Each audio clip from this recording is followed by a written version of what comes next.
You're listening to the Vox Media Podcast Network. This is What the Heck with Mike Heck on MMAfighting.com. Now, here is your host, Mike Heck. What the heck? Well, hello there, everybody, and welcome to a brand new edition, the 50th episode of What the Heck, right here on MMAfighting.com.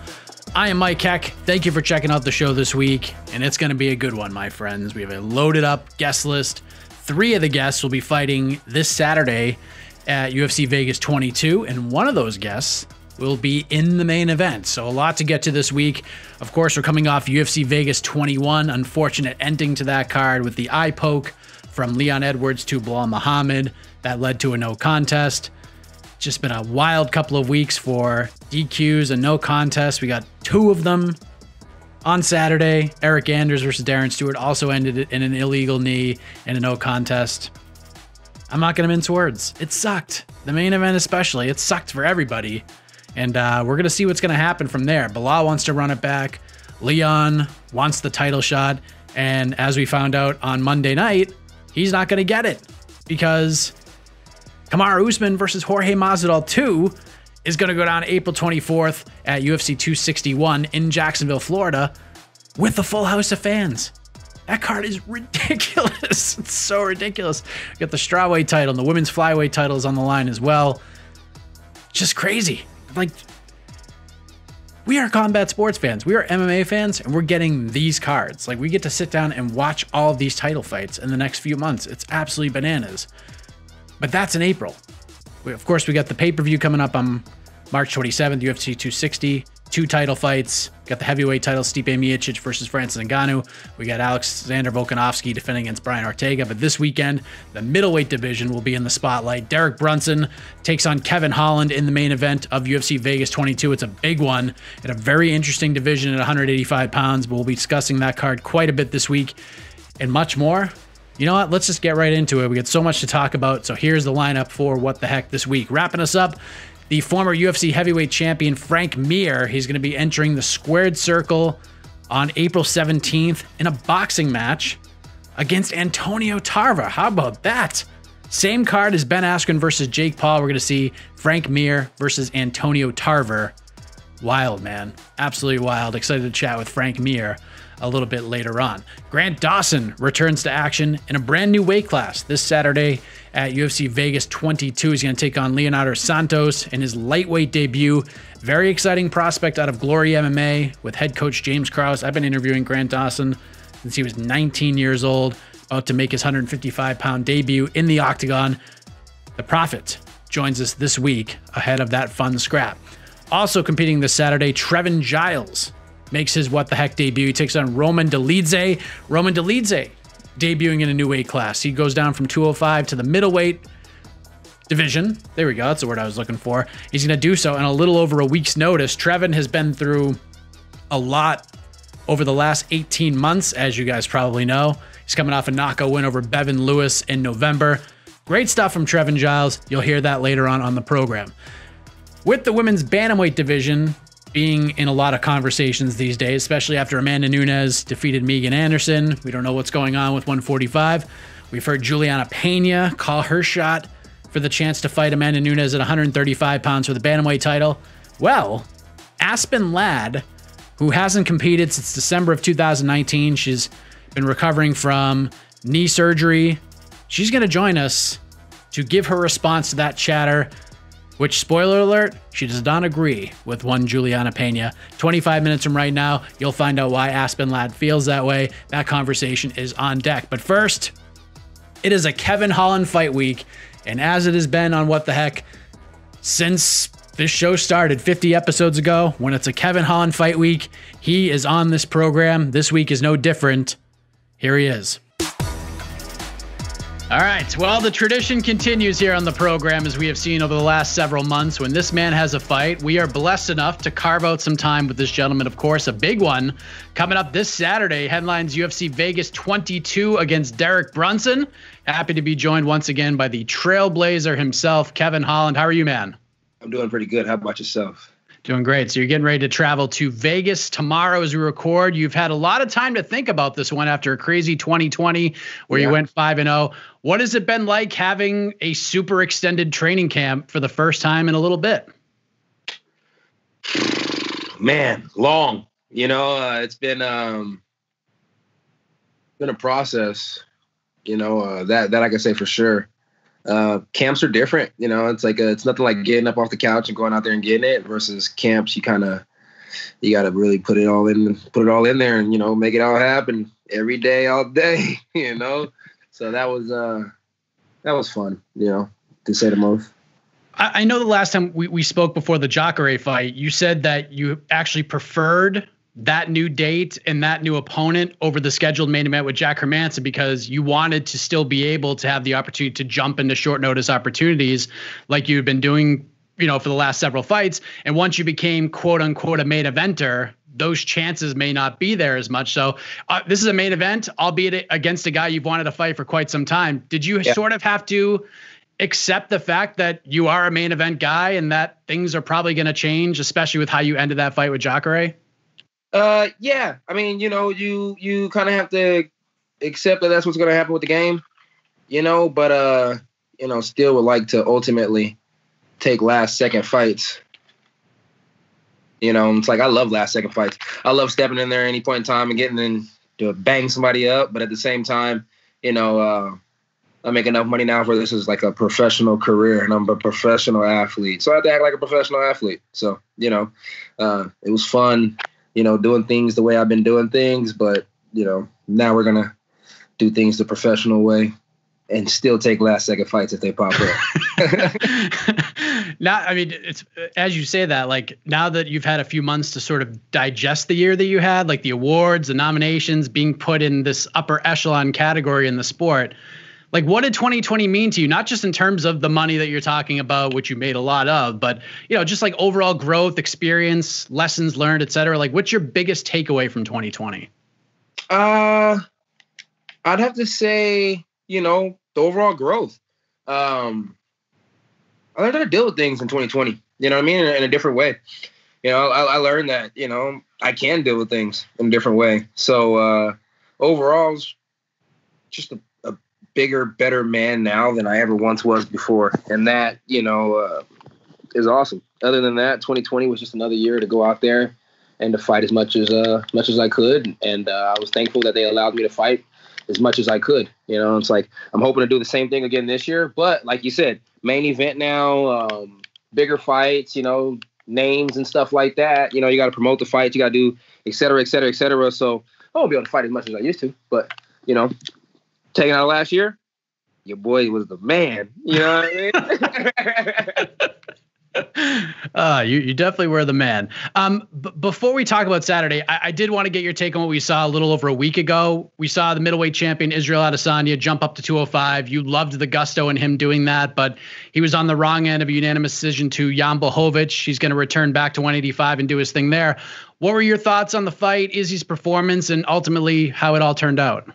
Well, people act like he didn't do good. He did pretty good. He did good. People think that they seen something because he got out wrestled. I felt like the man got outstruck. It's like overall, like he said, he dared to be great. And props to him. It's like he went out there and took a tough fight and did, better than most guys would do. It's not like going from, it's not like going from, 155. I mean, it's not like going from 145 to 155, or it's not like going from 135 to 145. It's like 185 to 205. That's a pretty big jump, So he went out there, he tried it. He said he didn't put on weight.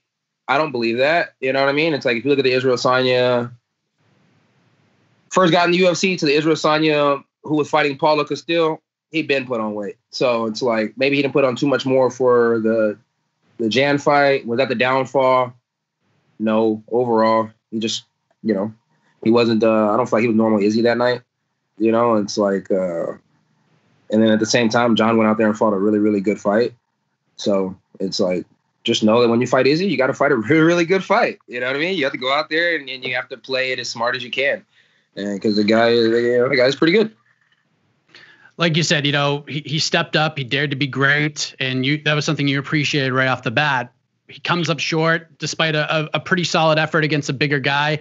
In your eyes, as a top 10 guy getting ready for a huge fight on Saturday, were you happy with how it turned out because it keeps the division moving and kind of makes your road to a title shot a little bit shorter had he have won, instead of had he won? No, I keep teasing the idea that I'm going 170 pounds. I'm about to go fight Usman for the belt. I don't care what they do. You know what I mean? It's like I'm gonna go have fun elsewhere. It's like, nah, man, I really don't. I'm not really stressing the belt. It's like I'm not really stressing anything. If he would have won and he would have stayed up there and it would have made it so there was no belt, then I guess Kev gets to fight 5 times. You know what I mean? It's like 6 times in 1 year. If not, he's back here and everybody's like, oh, I want to see you versus Izzy. I want to see you versus Izzy. Well, a good majority of the people, get past Brunson, then more people will say it. Then get past, Till or Gastelum, somebody like that. And then more people will say it again.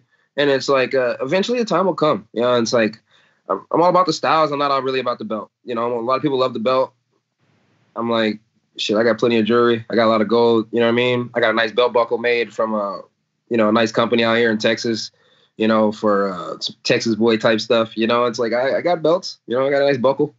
And so a lot of people don't have that buckle. One of a kind. You know what I mean? So, I mean, it is what it is. It's like, I'm not really worried. If he would have stayed at 205 and won the belt there and he would have been doing the double champ thing, as long as you do it as good as Amanda Nunes, no problem. It's like, and there has to be a challenge there, and it's like I could see him not wanting to do a rematch, but now that he's coming off of a loss, I think it gets the division more so moving. I think he's back hungry again. So he's going to take on all comers to prove that he can go back up there and try that again. And so all comers, I'm one of those comers when I come, When you say teasing 170, are you just throwing it out there for S and Gs, or like, are we really, because I know you talked about it before and then it was kind of like, nah, I'm good where I'm at right now. I don't need to cut that extra weight. What are we thinking? I gotta convince my coaches. It's not convincing me. It's convincing my coaches that, we could do the drop and still be strong and still feel good. And it's like, I don't cut any weight for 85. It's like, I almost get chewed out because they feel like I'm not eating enough. And it's like, I feel them 100%, but it's like, it's just, it's not part of the job at 85. It's like I eat what I want to eat, do what I want to do. As long as I'm training, it is what it is. For 70, I feel like it'd be a lot more discipline, and I'm ready to start being disciplined. So, I think I could be more disciplined for 85 and probably a bigger 85er. But ultimately, it's whatever. I'll take, it's like, I just want to fight as often as possible. So if they start playing the game with me at 85, maybe I can go over here, you know what I mean? Fight a bunch of times, then come back up here, fight a bunch of times, I just want to bing, bing, bing, bang, bang, and then do my thing. That's just what it's all about. Everyone's talking about like lightweight and welterweight right now, like being so interesting and having all these questions. But I feel like we got 3 big main events at 85 coming up in the next month. You mentioned Till and Vettori. We got Whitaker and Costa. This is all happening in like a month span. Is middleweight not getting enough love right now? Because things are really interesting. I mean, it's going to be curious to see if Paulo Castillo was just off his game that night, right?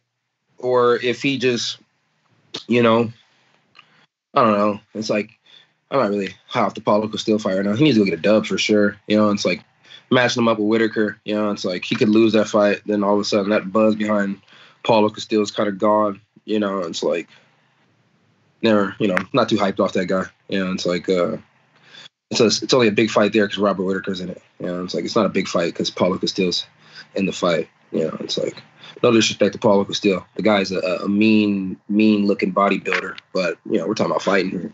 And, when it comes down to fighting, he didn't look great at all his last fight. And they say you're only as good as your last fight, right? So my last fight was a sparring session in the gym, and I didn't do great in the last round. My bad. Oh, good. We lost you. There he is.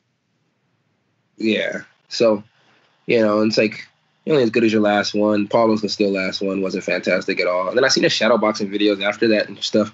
And it's like still no cardio, still no fluid movement. And it's like that's no big fight. Robert Whitaker weathers a little bit of a couple squeezes from the muscles and he'll beat the crap out of that guy. So it's not a big fight. But that Darren Till, Marvin Vettori fight, now that shit's interesting. You say so yourself.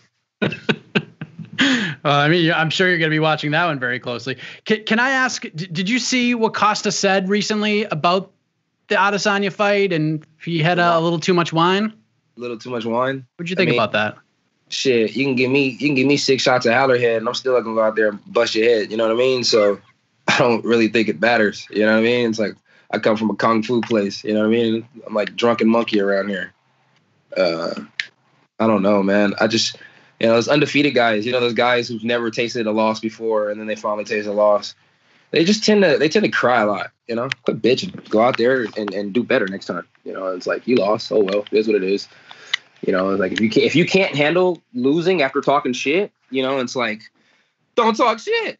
You know what I mean? It's simple. It's like, I think that's what it is. I think he's more butthurt than anything that it went the way that it went. It's like, you're drunk off wine. Get the fuck out of here. Who gets drunk? What man gets drunk off wine? You know what I mean? It's like, you're a full grown man here getting drunk off wine. It's a little iffy if you ask me. Fair enough. Well, now, I mean, you probably won't be drinking wine on Friday, but you're going to fight Derek Brunson on Saturday. We've been talking about Derek, you and I, for quite some time now, and it finally happens in a few days in a big spot. How excited are you to finally get inside the octagon with him and put your hands on this man? Because you've been talking about it for a while. You know what, man? My coach brought to realization that, the way things went down when me and him had a conversation at the airport, the way he responded to the thing and everything like that. If this is what I wanted it to be originally, I won that battle already. So this is just full blown another MMA fight. I get a chance to go out there and dare to be great. Man, I'll go out there. I'm happy to get to go out there, and I'm happy just to go out there and be inside the cage again. Ain't no party like an octagon party. You know what I mean? So I'm happy to go out there and be the life of the party this time, and that'll be a blast. So. Sucks I can't play video games for a week, and oh shit, we got people waiting on them. Sucks we can't play video games for a week, but at the end of the day, it is what it is. You know what I mean? It's like, can't do a lot of the things I like to do at the house for a week, but after I whoop Brunson, I can do it all in a better fashion. So it's okay. It is what it is. You can't bring the video games with you? Yeah, you can bring them with you, but the internet over there, it just doesn't work the same. Yeah. Doesn't work the same, it doesn't work like the at-home internet. I got right. Plugged right on in that thing. It's like I'm moving high speed. It's like, and at the hotel I'm moving slow speed. And I'm not trying to move slow like that. For those who follow you on social media, we see two words that have been attached to you for a while: skilled violence. Those two words seem to mean a lot to you. So I'm curious, like, what type of display of skilled violence can we expect on Saturday? And what do those two words mean to you? Because you've seen it an awful lot. Yeah. So, guy I really like, like they came up with a company called Skilled Violence, and when he dropped the name, I was like, damn, that name's fire. You know what I mean? And he wanted me to be the man. So I'm like, yeah, I appreciate being the man. But skilled violence, it fits well with me. You know what I mean? I am a very, very violent individual. You know what I mean? And it's like, try not to be, but that's just what I am. And it's like, at the end of the day, I train day in and day out to be a patient, calm man. But at the end of the day, when you do this, you do this. You know what I mean? And I'm just happy I learned how to do this, what you could say, in a smart, skilled manner. You know what I mean? And it's like the violence I do display is usually pretty nasty and pretty nice. Watch the Jacare fight. It's like we were doing jiu-jitsu on bottom, and I was still smacking and pinging and dinging those elbows. You know what I mean? Real viciously. And versus where most guys who train jiu-jitsu as much as we train jiu-jitsu at Travis's would have simply just would have, tried to grapple. It's like, that doesn't speak volumes. Think about the interviews where I talk about the bodies in the trunk. It's like, take it how you want to take it. I take it in a different manner. There you go. Metaphorically speaking, I assume. Yeah, my bad. My lawyer did. I got you, man. I saw the post you put on Twitter not too long ago. It was a picture of Derek Brunson with the bleach blonde hair, and I believe it said "Spring Breakers this week be like, let's bleach our hair." So do you have a preference on who you put the skilled violence upon natural-haired Brunson, or do you want blonde-haired Brunson on Saturday? They say blonde-haired Brunson is the best Brunson, so I'll take Cisco. Let's go, baby. I feel like Derek is one of the more underappreciated guys in this division. I mean, he's been around for a while. He's made the move to Sanford MMA. He's clearly gotten better. He's won the last 3 fights. Shabazian fight was pretty impressive. What have you made of his run recently? He's dedicated, man. He's dedicated. Props to him. He's been trying to get his stuff together for a long time. Since I've gotten the UFC, he's been trying to get his stuff together.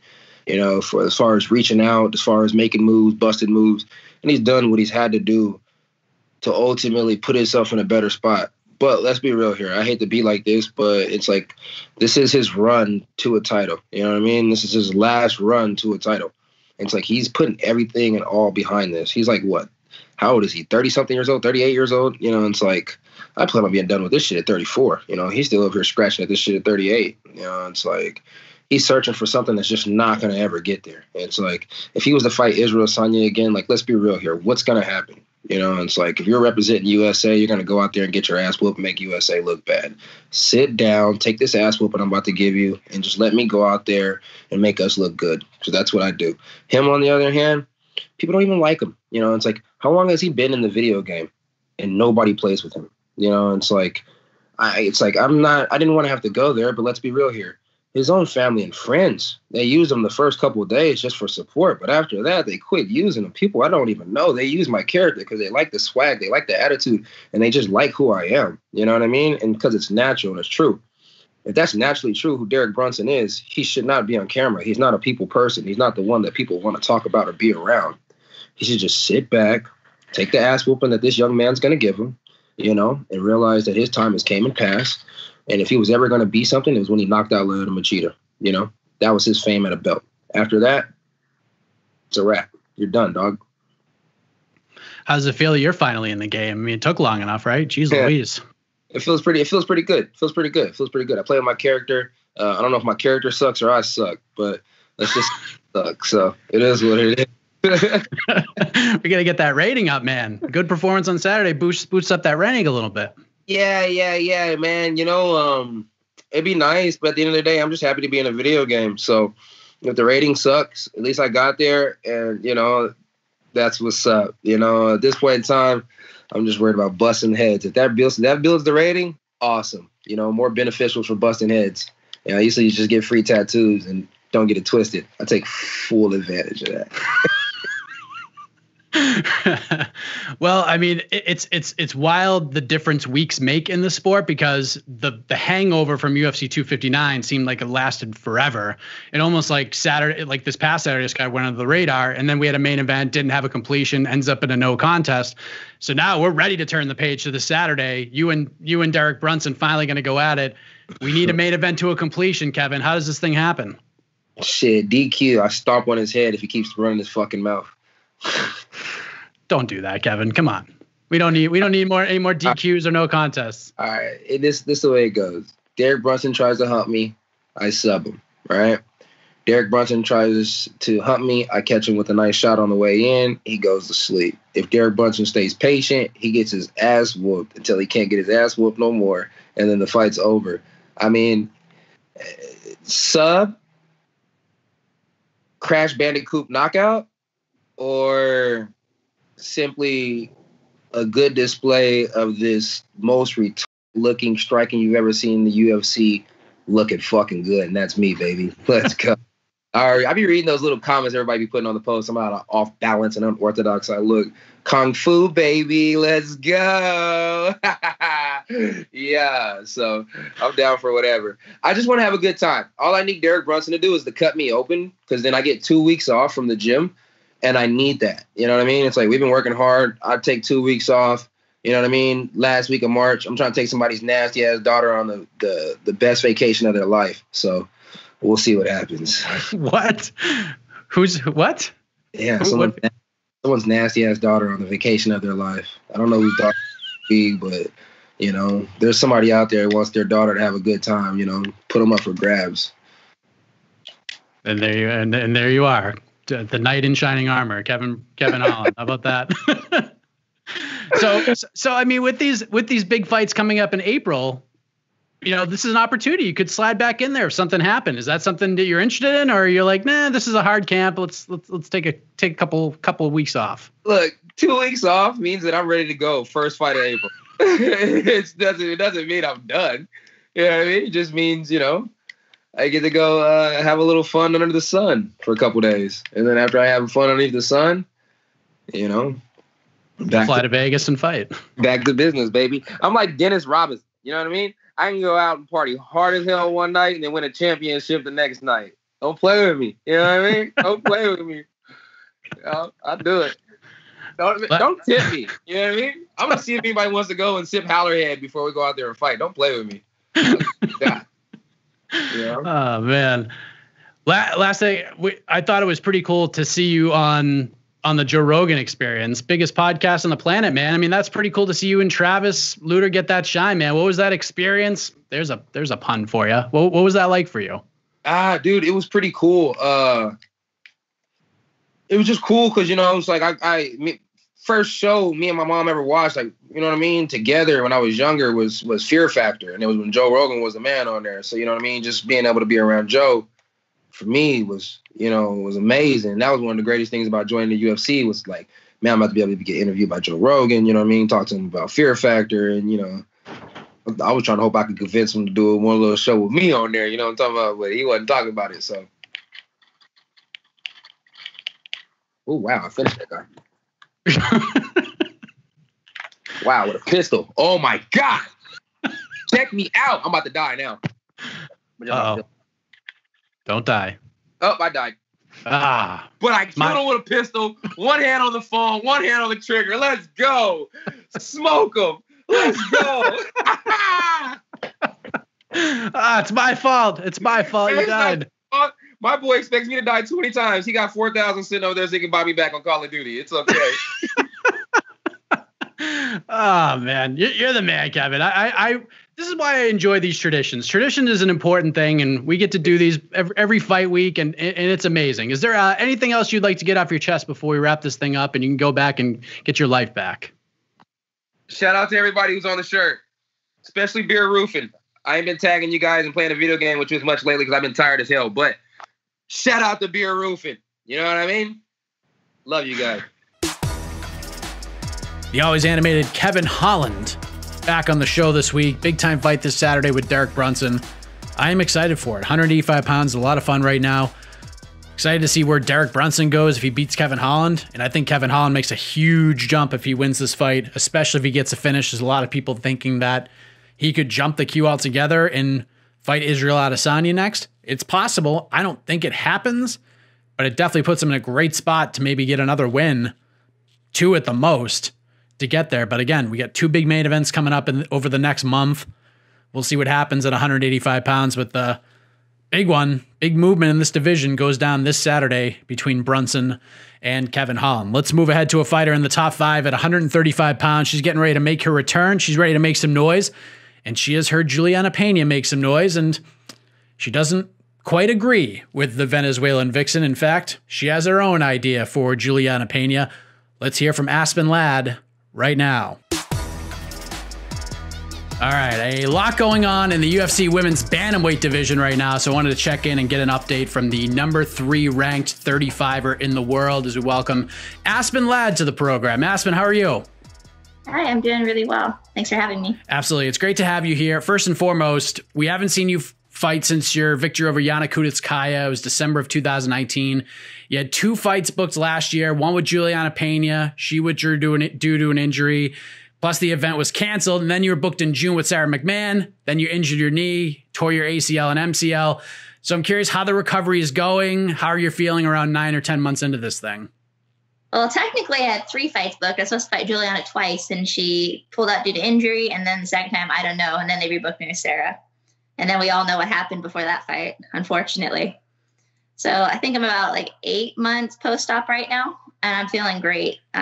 I was just at the PI. Everything came back well. So we're easing back into full training.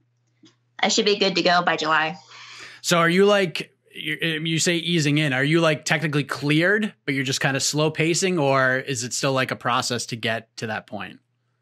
So yeah, I'm cleared. My knee, the joint is good. We're just easing in because everything else around it gets a little bit tweaked and pulled at this point. But the actual joint is doing great. It's just getting back into it the right way so I don't have any more hiccups.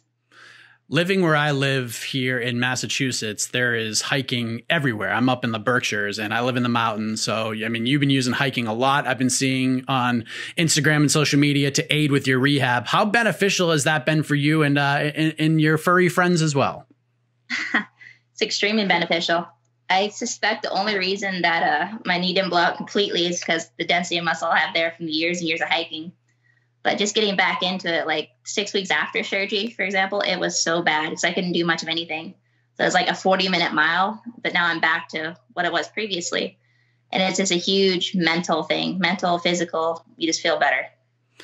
Your name obviously has been coming up quite a bit in the last couple of weeks, Aspen, amongst the fans, because Amanda Nunes submits Megan Anderson at UFC 259. And, you know, there's a lot of questions about whether the 145-pound division will continue on, at least at a championship level. And there's clearly more options for her at 135 right now.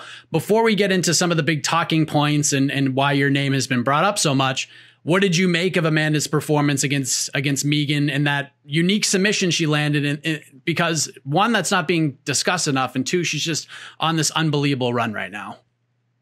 Right now, Amanda's on top of the world, and she's amazing. She's a great fighter. Megan went out, and unfortunately, she looked like she was terrified the entire time. I mean, you're already in there. You got to do it. But being that afraid, I think she got too much into her own head. But I could be wrong. And Amanda's amazing, but she needs an opponent that's not going to be scared of her. I felt like the tide, you know, like on social media, you saw like Megan walk in and she had the look on her face. And I was talking to Laura Sanko like a few days afterwards, and she said sometimes they film those shots like 2 or 3 times. So sometimes that's frustration peeling over and not really fear. So when she came in and walked to the octagon, I was like, all right, she actually looks like she's ready to go. But that first shot that Amanda landed, it changed everything. Is that what you saw as well? Or did you feel like she was kind of out of the fight before it even began? I saw the trepidation before it began. I think she was a little bit out of it mentally before it began. But as I said, I could be wrong. Of course, one of the names that has been put at the forefront of these discussions is your good friend Julianna Pena. She submitted Sarah McMahon in her last fight. She was scheduled to fight Holly Holm later on this year. That fight's no longer happening. So Julianna has been very vocal about wanting this title shot with Amanda at 135. She's feeling that she deserves this opportunity. She's a fresh matchup, etc. She's been doing a bunch of interviews, cutting some promos, and she really wants this fight. What have you made of her presence over the last couple of weeks and her belief that she deserves this next title shot? She's doing what everything that she needs to do to get the most attention possible for it. She's trying to get all kinds of things. I think I heard a rumor that she wanted a tough show against Amanda, but I highly doubt that will happen. So she's promoting herself in the best way that she can, probably. But the thing is, she doesn't make the decisions Amanda does. And Amanda just fought at 45. She doesn't fight often. And if she's coming back down to 35, especially if they're going to ask the 45 division, it's going to be a long time before that fight even materializes. And in that case, she definitely needs to be fighting me before she fights Amanda. Dana White was asked about this fight right after UFC 259. In my eyes, like I felt like Dana thought it was an option, but it didn't seem like anything he was like jumping up and down about. He just said, yeah, we could make that fight. So, I mean, if, like you said, if we're up to you, you think the fight between you and Julianna would make the most sense. Maybe we determine a number one contender. That makes the most sense in your eyes. Absolutely. I mean, nobody really knows. Well, there's some things going on with the other people in the top 5 and the ones that are ranked above me and below me. So everybody's either got a dance partner, a medical problem, or is holding out for who knows what with their contract. So it's the only fight that makes sense. And by the time I'm back, so I haven't been very vocal, obviously, because I'm recovering from a major knee surgery. So I just went to the PI. I've been rehabbing for months, and I'm at the point now where I have a timeline of when I'll be back. And by that time, I highly doubt that fight will have materialized. And it makes no sense. It makes no sense for her to jump ahead and get the fight just because she's talking a little trash. But you know how the game works. I do know how the game works. And she is a fresh matchup. But, just kind of looking at the rankings in the division, you got you at number 3. There's Jermaine Durandamy at number 1, who has wins over Julianna and has a win over you, but she's lost to Amanda twice. But when I talked to Jermaine after she submitted Julianna, she said, I will put my career on the line to fight Amanda one more time. Like, if I get in there, fight her for the belt and lose, I will retire right there and then. Obviously, Holly's dealing with some stuff. Irene Aldana just lost to Holly, and Yana Kunitskaya, who you beat, is the only fighter on a win streak in the top 6 right now. So there's a lot of moving parts right now, right? Like, this has got to be kind of interesting, you sitting on the outside looking to get back, watching this division try to shape up. We'll see how Yana's next fight goes, because depending on that one, maybe they'll decide to matchmake that victor if they don't do Pena. But who knows? Yana's doing great. So I think people look at her as an easy fight when they definitely shouldn't. She's on a streak right now. I'm saying that because I might have possibly had a fight booked and that person decided to take another fight first, assuming that that person's going to be an easy fight, and she's definitely not going to be. What do you mean? I can't necessarily give the name, but there's not that many of us in the top. Like, you can probably figure it out. Fair enough. Not fighting her now. All right. That makes sense. What did you think of Julianna's performance against Sarah? I mean, Sarah's one of the best wrestlers in the division. Were you impressed with that performance, her ability to get to that position and get the stoppage in the 3rd round?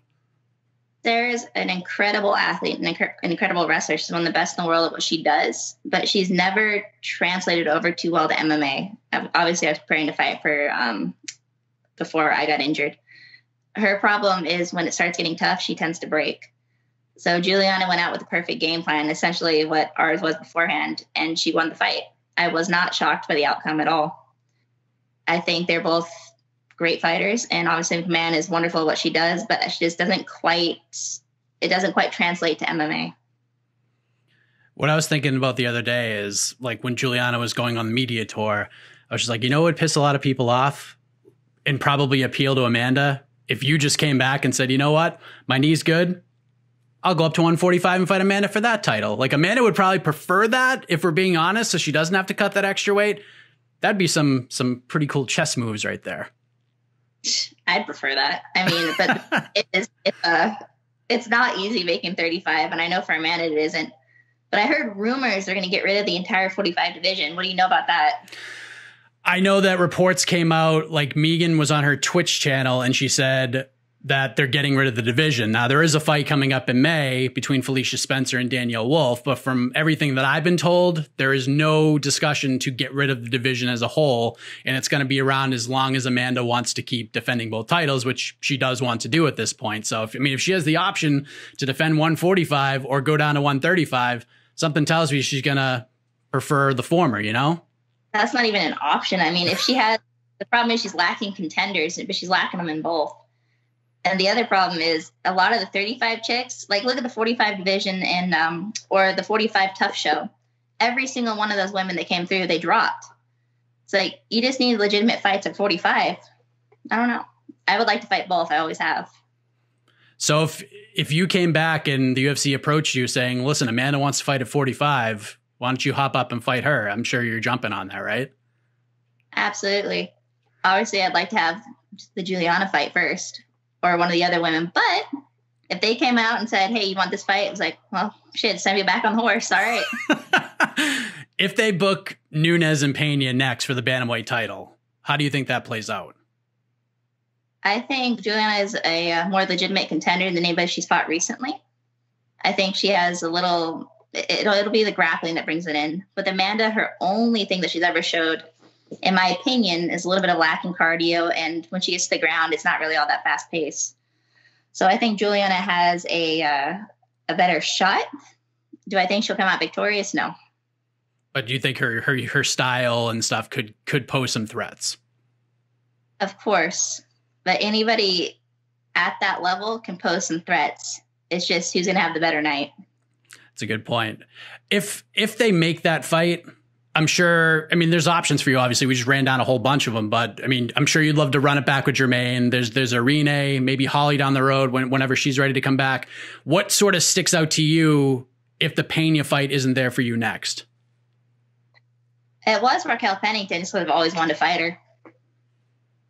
I just think it'd be a fun fight. And so I'm still fairly young in the sport, right? Right. Before I ever made UFC or I was watching these chicks fight, it's like, I want to fight you, you, and you. So it'd be cool to get some of those like OG matches, you know? Kind of go in there and get those stripes, right? Get some of those names on the resume. Pretty much, but it's not even that. So they're all legit. But with Raquel, she'll stand there and she'll bang, and I love that kind of fight. Like, it's not going to be a chase 'em. It'll be a brawl. So that's why I was potentially that one, but who knows how everything was going to work out. Yeah, it's an interesting time right now. Luckily for you, you've been able to keep yourself very busy with this time off. Like, I saw you have a YouTube channel. You got the website, theaspenladd.com. Let the folks know about these projects. What can they expect if they go to the YouTube page or go to the website? What can they find at either? Yeah, so when you're forced to sit out for months on end due to surgery and rehab and all that stuff, you need to stay busy. But it really opened my eyes to the lack of, not just in my own life, but branding, self-promotion. And a lot of fighters, at least people that I know personally, don't really attend any of that. It's just other people in their life, they basically, they take, but they don't set you up kind of thing. Fighters have to look out for their own future and their own after fighting, basically. You need to set yourself up. So in the time I've been off, I've been working on self-promotion, branding, YouTube, website, everything that I should have done years ago, but never really had the time to do. It's a new journey. So in a weird way, like, obviously getting injured is not great. It's terrible. But at the same time, in a weird way, deep down, is this kind of like a blessing in disguise in a way, because it opened these doors for you that maybe you wouldn't have walked through had this injury not occurred? I've definitely met some neat people. You're definitely a silver linings kind of guy, aren't you? I am. Yeah. So there's been some good that's come out of it, but I don't ever want to do this again. I'll tell you that much. That's true. But at least you set yourself up in some ways, you know, either way, right? At least keeps you busy, like between fights too. Like if, you know, you have a fight, you got a few weeks off, you got some stuff to work on. Oh, I'm grateful. I'm grateful that I have it all set up now because it's very time consuming. What's so time, like, what are some of the things that you're doing for that? If, like, in terms of the branding, the self-promotion, like what sort of in particular are you working on? What can people find kind of at the top of the list? Right now, so it's a little bit different because I'm starting to come back into fighting now. I'm going to be getting into camp pretty soon. So the time's going down. For me, it's really finding good people and having good people around you. I'm not just talking like sponsorships, promotions. I'm talking about people that look out for your best interests financially. So it's like you if you have an injury, you go to a doctor, right? If you have money and you need to do something with it, you go to an investor, you go to somebody, an accountant, somebody that knows better than you. So there's people that do this in branding and in MMA. I think it's really just connecting with the right people. For me, I work a lot with Amanda Nunes, and she's done very, very good. And it's having somebody that looks out for your best interest and is able to put the pieces together in a way that you might not necessarily think about. So that's not what I do. I'm a fighter. So it's really going out and connecting with the right people and then moving forward as a team. That's so beneficial for you to learn these lessons at a young age. Because, I mean, I talk to fighters who are in their upper 30s, early 40s. They haven't figured this part of it out yet. So that's huge for you to figure this out now. Shoot, I'm figuring it out as I go, but it feels better to have started. Did I see that there's another member of the Ladd family that's about to get a fighting career started? Did I see you have a brother who's about to debut? When is this happening? Yeah, that is my giant little brother who's going to be fighting at 205 this time. Shayla, it's in 2 weeks. So he's been wanting to fight forever, and he turned 18 in December. And since then, we've been trying to get a fight with COVID. It's been hard, but he finally has one in Utah. So we're all road tripping out there. It's going to be awesome.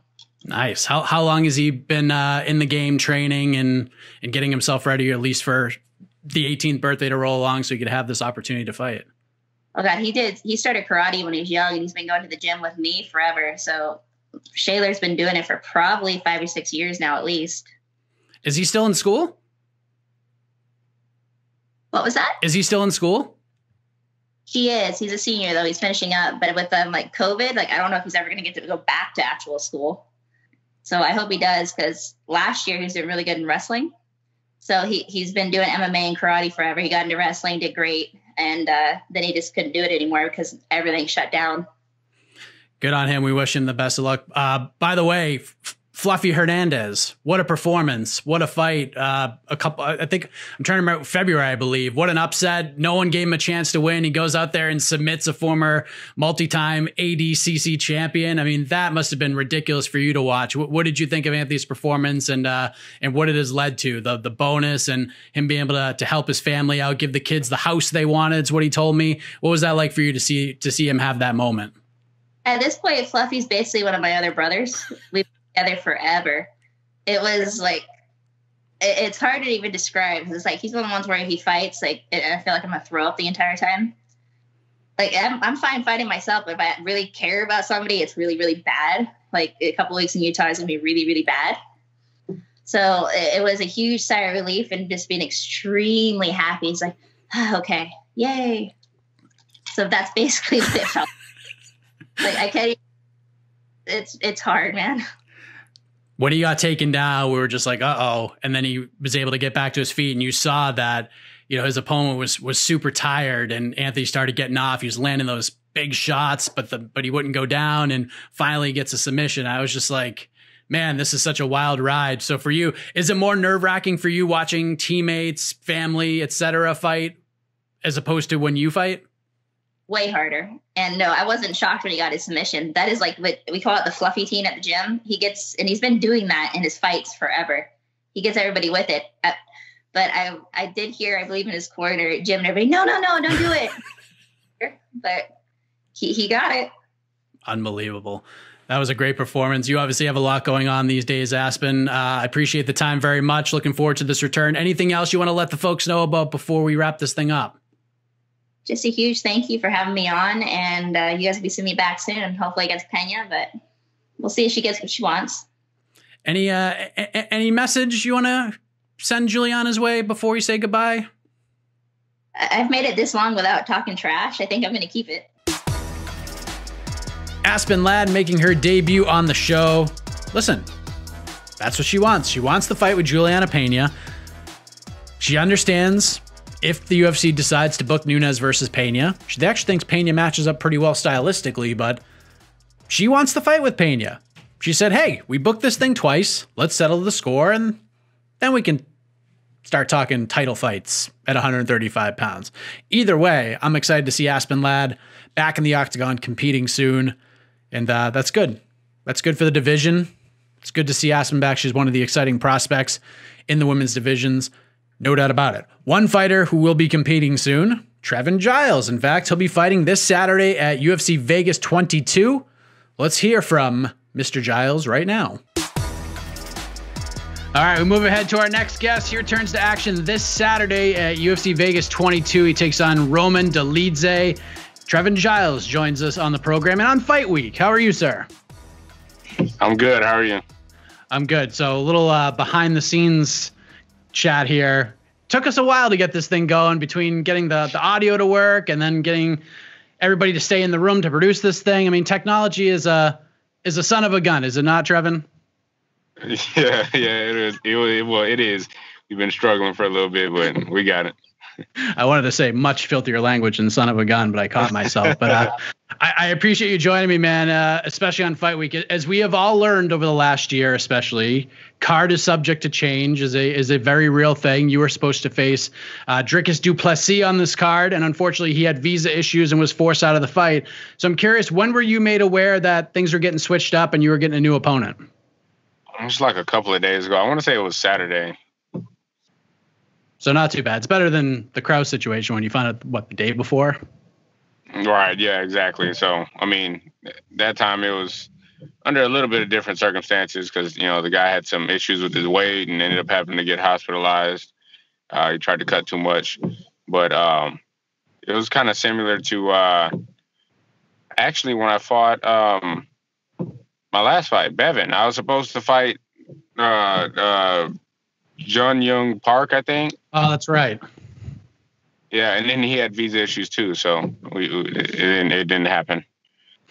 I mean, it's just part of the sport, and it's part of kind of like this world we're living in right now, where things can just happen and things switch up all the time. So it's hard to get comfortable. But especially the guy like with Dricus, he had a great debut. He had a lot of buzz coming into the UFC, coming from the international circuit, the EFC champion, former KSW champion, had a great first round stoppage against Marcus Perez. Losing the opponent, obviously, it's happened to you before. It's out of your control. But were you kind of bummed that you were losing out on a chance to derail that train a little bit? No, I mean, I never think about trying to derail anybody's train or anything like that. I mean, I think it's good when guys get hype behind them, get some more fans and stuff. We all kind of have the same goal, everybody wants to go in there and just, have good performances and make some money. So people are hyped up. I never mind that, but so that my intention isn't to derail any train, but just to beat them, so whenever I have an opponent in mind and I'm supposed to fight somebody, I have a mindset to fight them. I always like to be able to to get that done because that's what I've been visualizing, So more than anything, it's just upsetting I won't be able to get the opportunity to do that right now.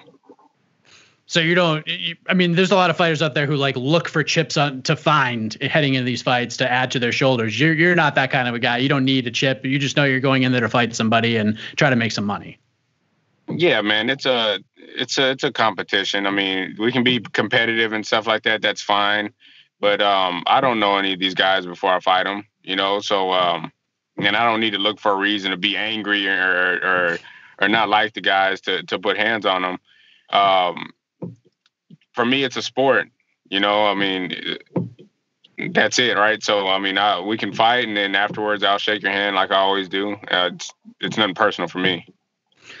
When I saw that Roman Dolidze was your opponent, my first thought was, all right, short notice. Maybe Trevin's like, forget a weight cut. He's going to fight him at 205 since Roman's entire career was either at 205 or at heavyweight. And it turns out he's going to make the drop to 185 on short notice.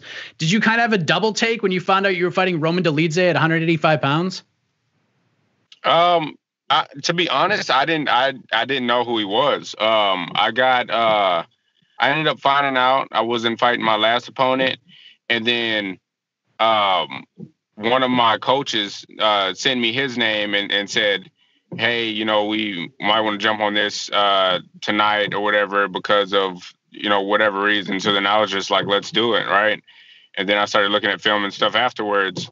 And I didn't even know he was fighting at light heavy or anything like that until I watched film and then started seeing people, talk about it and talk about how he's cutting down and stuff. So I didn't think much of it, man. Right now, I'm just glad to still be able to fight this weekend. So nothing really changes for you whatsoever. Same mentality, same game plan. Maybe some things change a little bit just based on watching film, but for the most part, nothing's really changing from one opponent to the next. That's right, man. I just try to keep myself in the same mental space. I don't want to get all tripped out about opponent switching. It seems like that's the name of the game now, right? I mean, these days that's just kind of how it's going to happen. So just kind of got to go with it. It's funny, like talking to different fighters because some are like fully engulfed in the fight game and they watch every single event and every single fight. And I know you're a busy guy. You're a police officer. You get a million things going on, but do you try to like separate yourself from the sport or do you at least try to watch whatever you're available to watch when it comes to like being a fan of the sport? Yeah. So I'm a fan of a couple of fighters. I wouldn't necessarily say I'm a fan of the sport. There are always, I always get people like, hey, did you see such and such fight? Right. Like, and there are just so many people that I'm not aware of. Right. Just cause I don't really watch it that much. Right. Not unless there's like a big event going on, like anytime you get John Jones fighting, Conor McGregor, like the big names and stuff like that. And then, some of the guys that I know as well, right? If I see some of those guys fight and then, or I know they're getting ready to fight, then I'll watch. But other than that, I mean, I'm not a huge fan of the sport. It's a lot more fun when you know somebody that's fighting. But I guess it's kind of like I talked to Max Holloway about a month ago and the fact that he separates from himself from the sport completely is like so refreshing to him. Like he fights, goes through fight week, has his performance, and then he's just gone until he has, signs for his next fight. And it's like so refreshing to him. Is it kind of like that for you? Like just being able to separate yourself from the sport and, be Trevin the person, Trevin the police officer, and then Trevin the fighter is like a completely different person at a completely different time. Yeah, for sure. Right. I mean, it's definitely like that. I mean, for me, even just being a police officer outside of my uniform, I don't think about being a police officer. I don't think about doing any of that stuff outside of fighting. I don't think about fighting. I mean, fighting is stressful, man. I mean, when you know that you're getting ready to go and fight somebody and they could possibly hurt you, and you just, you got a bunch of confidence going on, but then you got doubts, and there's just a bunch of stuff that goes on in your head, So whenever it's all said and done, I like for it to be done, right? Like I don't go and think about fighting or anything like that again until I start getting into camp, and then it feels good again, right? Because other than that, if I did anything other than that, I think I'd just be stressed out, and I think it'll burn you out if you're always about fighting. So I agree with Holloway. It's a lot easier separating yourself. Speaking of fighting, you looked great in your last fight, but it's been quite the road to get there. I mean, you had the 2 losses, you had like we talked about the James Krause thing where you had the opponent switch in a day. Then the thing before the Kevin Holland fight where you fainted, but you get back in there in November and you stop a very tough guy in Bavon Lewis in the 3rd round. After everything you had gone through over the last 18 months, maybe a little more than that, what did it feel like to go in there, have that kind of performance and get a finish like that? I mean, it felt good, man. I mean, you can't stop life from happening to you, right? I mean, sometimes we go through all these rough patches and stuff. I mean, you just gotta have enough faith to know everything's gonna come together, right? So when I had that fight and everything came together the way I needed to, it felt good. It just lets you. It makes you understand how important it is not to quit and not to hang your head down, right? So stuff will happen, and it is what it is. But yeah, when I got that fight and I actually got to finish him and everything, it did feel good. I feel like I got some momentum behind me now. Finding out because I remember like everything with the Kevin Holland thing, and there's like a certain rule, especially now in MMA, like. A fight isn't official until both guys are in the octagon. We even saw with Chad Skelly. He's in the octagon, and Jamal Emmers had back spasms. He didn't even make it out to the octagon. So it's just like a strange situation. Yeah. But finding out that the reason you fainted, and I saw your Instagram post the next day, was due to some heart issues. Was that kind of a scary thing for you? Was there a part of you that's like, man, like this is crazy. Why is this happening? Like I might not be able to do this anymore.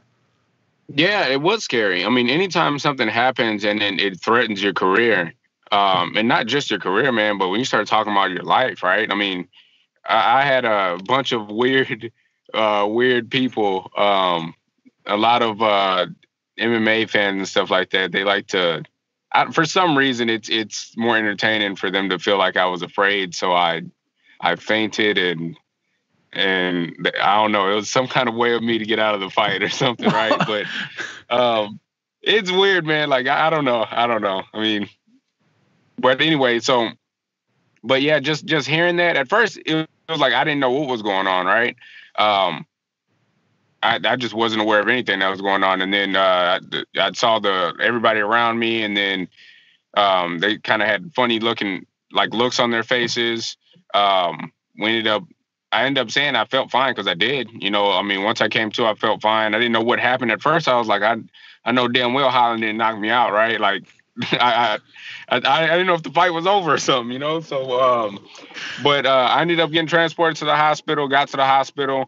A few nurses and stuff were around me, and then they started looking at my monitor funny. And then the doctor came up, and he's just like, he said that my heart stopped for a decent period of time, but it was weird because I was talking to one of my coaches apparently while my heart stopped, right?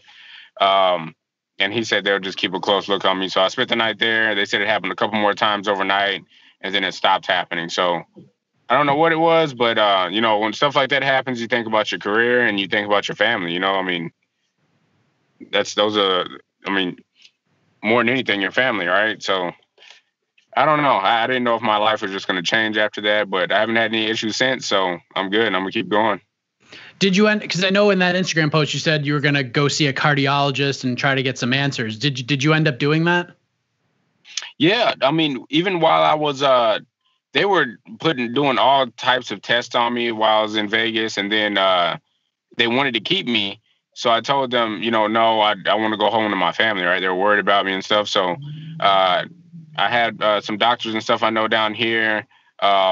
They put me in a room with some specialists and stuff, and they started, it seemed like every day a needle was getting stuck in me, and I'd always had to have all this crap sticking to my skin and stuff.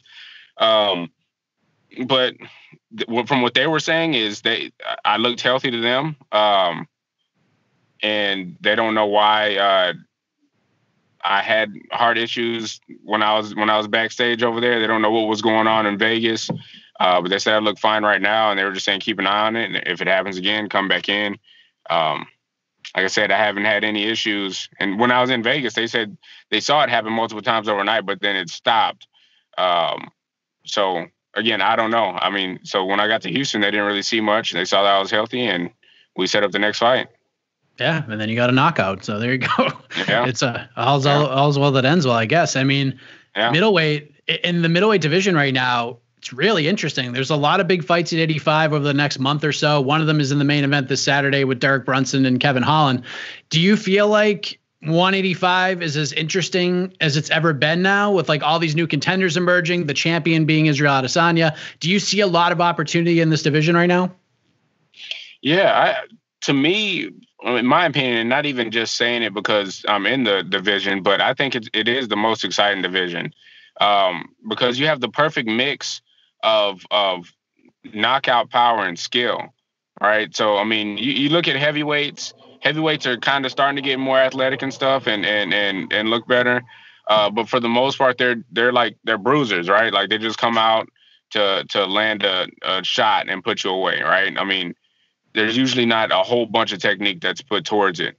And then you get down to 205, it's similar, but they have a little more skill but not as good cardio. And then you get to 185, and there's like the mixture, right? And then it kind of the power and stuff starts going down once you get there, right? Like fights last longer once you start going to the smaller weight classes. So I think the middleweight division is definitely the most scariest because guys are athletic and they can kind of do it all, So right now I think it's very exciting.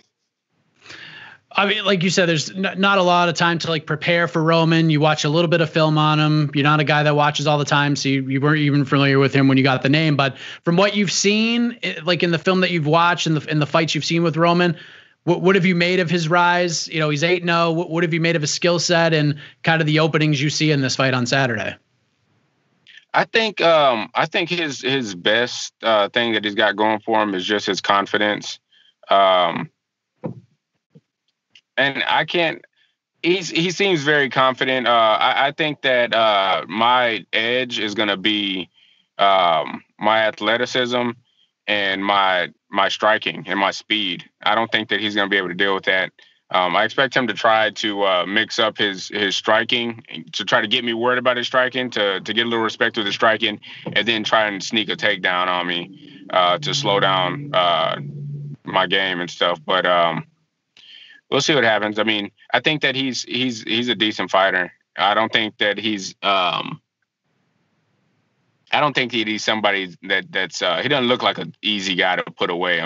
Nobody's done it, right? So it's interesting, and he's kind of unpredictable with his leg locks. I'd see he'd like drop down like from somebody's open guard and try to grab a leg lock, right, or a heel hook, right? So it's interesting. I think he's going to be a fun fight. I think it'll be a fun fight. I think it'll be one that's good for the fans and everybody to look at. It'll be good. It'll be an entertaining fight.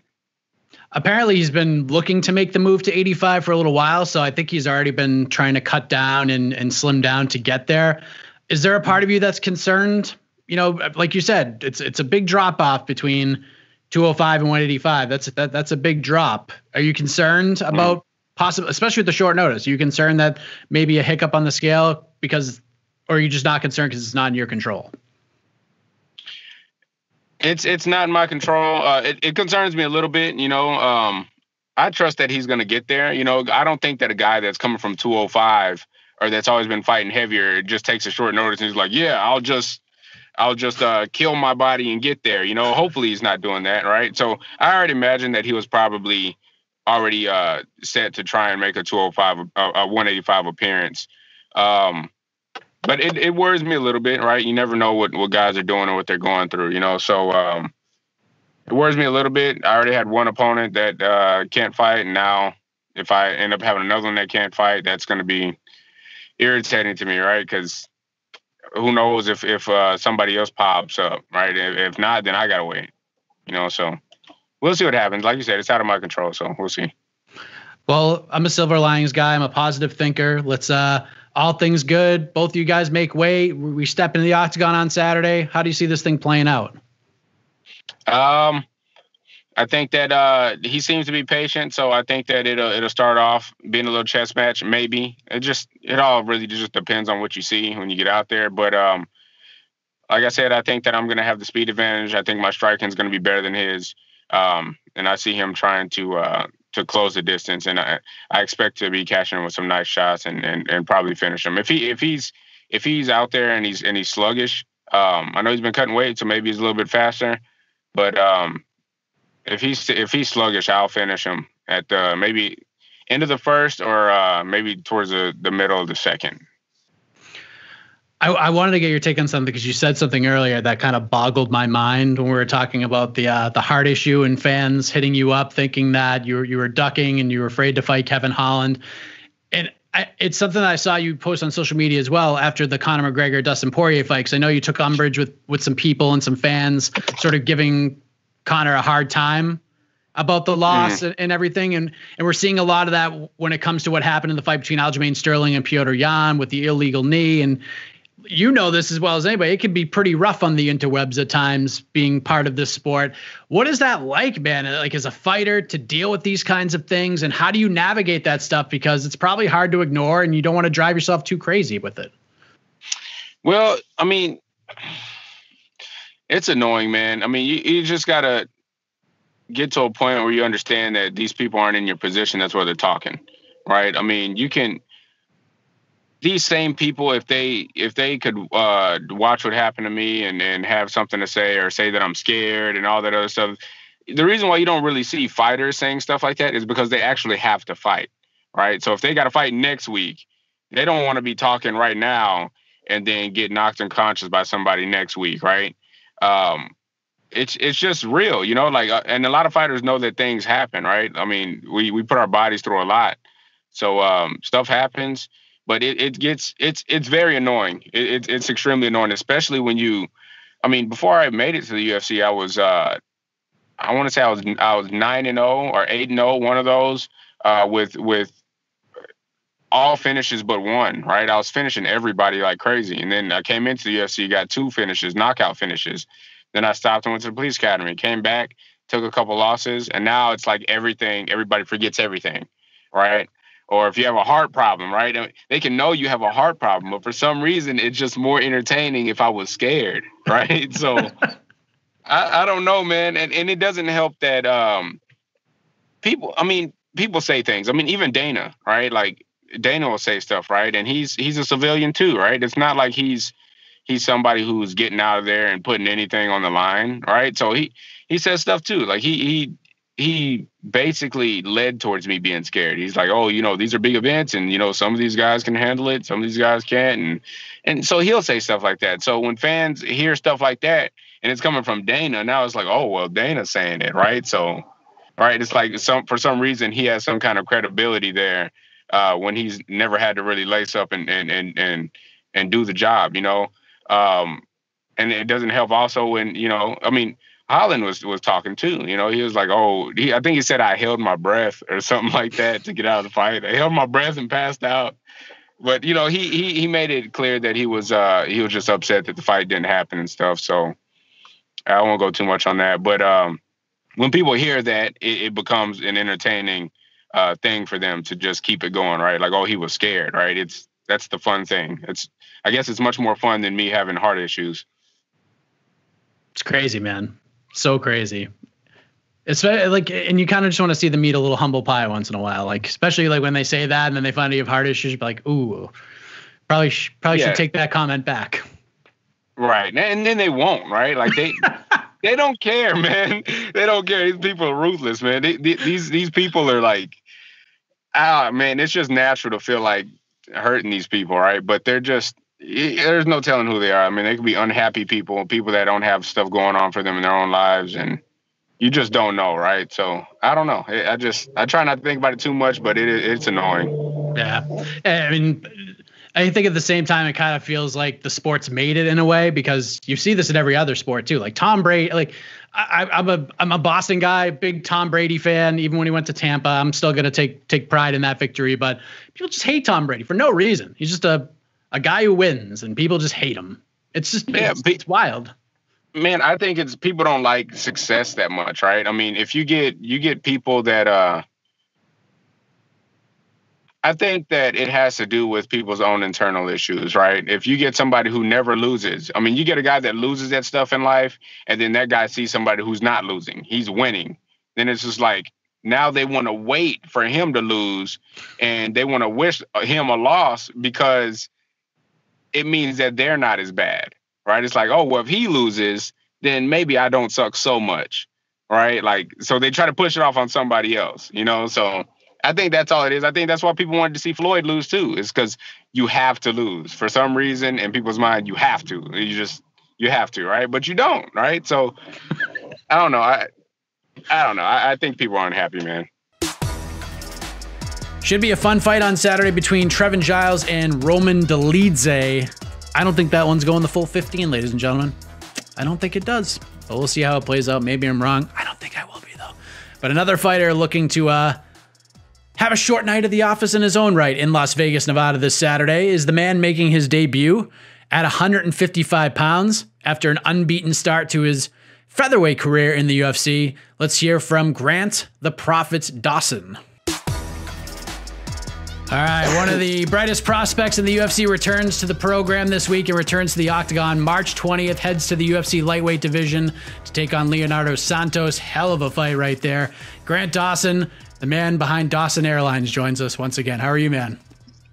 I'm fantastic. Thank you so much for having me on the show. Absolutely. So I have to get your take on something right off the bat, non-fight related, because when this news came to light, Grant, you were the first person I thought of because we've talked about it so much. You've been trying to sell me on it. Gina Carano no longer a part of the Mandalorian. And we don't need to get into politics or anything of that nature. But in terms of the actual program, is this a giant hit to it? Because I'm sorry, I still haven't watched a second of it yet. I don't know if it's a giant hit to the show as a whole. It's going to be really hard to hurt that show right now because it's done so well. I will say, though, we were just starting to, if you haven't seen the second season, we started diving into her backstory, and it really looked like she was going to be a big character for the next couple of seasons. And so her leaving, I don't know if it hurts the show, but it's definitely a disappointment. I was definitely hoping for some backstory with her and seeing her relationship with the Mandalorian grow. But it is what it is. I'm sure the show will be fantastic with or without her, and it does suck what happened. And I'd be lying if I didn't say it's kind of ridiculous, but it is what it is, man. You gotta roll with the punches. She's doing fine for herself. Yep. In terms of the fights, I did want to start this past weekend at UFC 259 because I just spoke with Tim Elliott. I thought his performance was ridiculous. I thought he looked tremendous. I thought it was one of his very best against a really tough guy in Jordan Espinoza. And I was talking with Laura Sanko about it the other day as well. I called it like a workman-like performance from him. Like, he's still kind of a wild man, but it was like a more composed wild man that was in that octagon. Like, what did you think watching Tim fight on Saturday? Well, it's really cool seeing the old dog with new tricks. I feel like when you're known for something being crazy, knockout power, whatever it is, when you've built a career off of one thing, it's really hard to kind of let that one thing go when it stops working. People want to be like, well, I built my career doing this, so I've got to keep it. I got to get it better. And Tim was willing to let his craziness and his wild, crazy, out of control style go as he gets older, the competition gets better. These kids are growing and able to kind of hang with him. And he's really starting to fight smart, which is not what he's known for. So it's really cool to see the old dog with new tricks. And it's really a testament of how good James is. Tim was elsewhere for about 3 years and went those 3 years without a win. And came back to James, was with him for 2 weeks, picked up a win, got his confidence back, got another fight lined up, and had a dominant performance. I think they're trying to set up Tim versus Kai Kara France next is what I'm hearing. And I just think that's another great fight for him to look amazing in. And it's really interesting to see where his career is going, especially at 125, being you only need a few fights to get back into that title shot. Yeah, that's what he wants as well. That would be a great fight to watch. Of course, another teammate of yours fought on Saturday. Didn't go her way, but she got her chance to become a world champion. She took on one of the greatest fighters in the history of the sport. And listen, what happens, happens. And it's happened to many before her and will probably happen to many after her. But, I'm sure a part of her is crushed. But at the same time, even spending 2 minutes in there with Amanda Nunes, being part of a build to a title fight, it's hard not to take very valuable lessons from that experience. So I'm curious if you've spoken with Megan yet and, how is she doing after Saturday? Yeah, she's of good spirits. She's got her head up. She's a fighter, man. It's not the first time that she's dealt with adversity. I'm sure she'll be back. And at the same time, it's like when that happens, it absolutely sucks. But you got to think the next fight that I have, I'm not fighting Amanda Nunes, the greatest female fighter of all time. So it's gonna be definitely a lesson, and I can't wait to see how she grows from it. And it's all decision based. She can choose to grow from this, or she can choose to let this drag her down. And deep down, I know she's going to choose the right choice. Well, sir, you are back in action next weekend, March 20th against Leonardo Santos. Your first fight since July, and you made the decision to go to 55. And the main reason before that was because you wanted to be ready to go for short notice opportunities. And I'm surprised that you hadn't gotten that call until now with what the world is like. I mean, maybe you did and I'm not aware of it, but 8 months between the Nadler-Amani fight to now, I'm sure this wasn't how you drew it up, but can you explain, at least from where you sit, why it took so long to get you back in there? Yeah, man.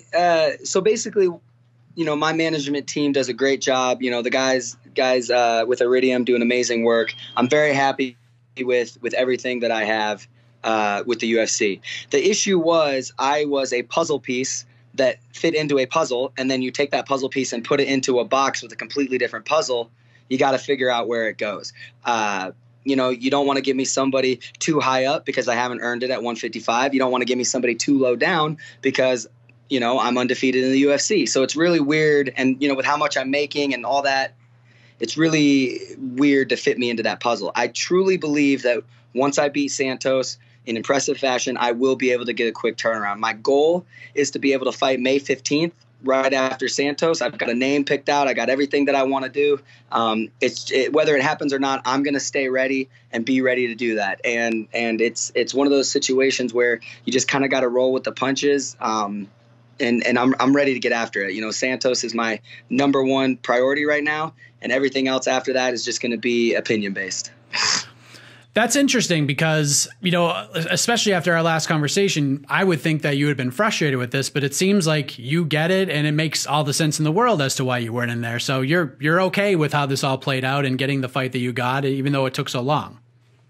Well, also my manager is sitting right across from me, listening to every word. So I don't want him to beat me up later. So no, I'm just kidding. Yeah, you gotta. Part of it's my fault as well, knowing that I was going up a weight class, I gained some weight, and I wanted to take a little time off to put a little bit more muscle on me, and then just the timing and which opponent just didn't really fit right. So we're good, I'm happy. We got the fight that I wanted to get, and I truly think that I'll be able to fight a bunch more this year. 2021, my goal is at least 3 fights. Possibly 4, and I'm willing to take short notice fights if need be to get those. There's a lot of similarities between you guys when you look at the numbers. Like both of you are on 7-fight win streaks. Both of you are looking to make that leap to the next level. I mean, he's got you by a few years in the age department, but with a guy like that, the team he's a part of, the experience he brings to the table, it's a really good opportunity for both of you guys. When you look at the matchup stylistically on paper, how do you like it? Man, I would lie to you if I didn't, I like the matchup. I think I work really well into his game. I feel like we have close to similar games. I'm just better at it. I think that I'm the better wrestler. I think that if you put us in a gi, he could probably beat me. But we're not fighting in the gi. I know how to fight in MMA. Every practice that he has in the gi is going to hurt him in this fight, because all my practices are based around doing what he's doing but in MMA. So I love the matchup. I don't think he's going to be able to keep up with my pace. If you watch his last fight, he had some struggles against a guy that I don't think is very good. And I think that being able to do what that guy did to him it's going to be not a walk in the park by any means. It's a very, very tough fight, but it's a tough fight that I'm going to make look easy. I remember watching his last fight with Roman Dolidze, and my dad, who doesn't watch MMA, was sitting right next to me. So this is like the first fight he had seen since Conor McGregor knocked out Eddie Alvarez at UFC 205. And what happened in that third round with the gnarly shots to the nads and then the illegal knee on top of that, he was like, what the hell is going on here? So, I mean, obviously Santos was gone for 3 years. He was dealing with a ton of injuries. He's had 2 fights and 2 wins. What have you made outside? I mean, obviously the Bogatov you have things on, but the win over Stevie Ray, just what have you seen from him over his last couple of fights? Man, it's really hard to take those fights what they are because they happened so long ago. If you look at him on paper, he's a tough matchup, 7-time Brazilian Jiu-Jitsu world champion, wins over Kevin Lee, wins over Stevie Ray, wins over, there's one more guy that he beat that was really good. And I always forget his name, but Rocco, he's got good wins. The issue was those good wins. Well, who is it? Rocco Martin. The issue is those good wins. Yes, that's the one. That's what I'm thinking of. But the issue with those wins are they were years ago. You can only really judge somebody by their last performance, and I think that his age is catching up to him, and that's no dig on how old he is. That's nothing like that. But I do think that this is a young man's game, and I think it's finally starting to catch up to him, and I think that's where I'm going to capitalize on. You were obviously a very big 45er. You're still going to be a good size 55er. I'm sure not having to cut that extra 10 pounds is a glorious thing, but I assume overall physically you feel as good as probably as you ever have heading into a fight, knowing you don't have to put so much onus on cutting down to 146. Is that accurate? Yeah, absolutely. I kind of fought my management team and my coaches on going to 55 just because of the size issue. I made them a promise. I said, after I missed weight with Minner, I made them a promise that if I ever missed weight again, or I came close to missing weight again, I would move up, no questions asked. Then I fought Nad at a catch weight of 150, and it was still really hard to make. I didn't almost miss by any means, but it was very difficult, and I knew in my heart that if I was going down to 145, I was not going to make it. So I'm a man of my word. We decided to move up, and I've been spending these last 8 months putting muscle on, just getting a bigger frame. And not to mention, I'm only 27 years old. My body is growing as is. And I feel like I'm at the beginning point of my peak, not even of my prime, I'm sorry.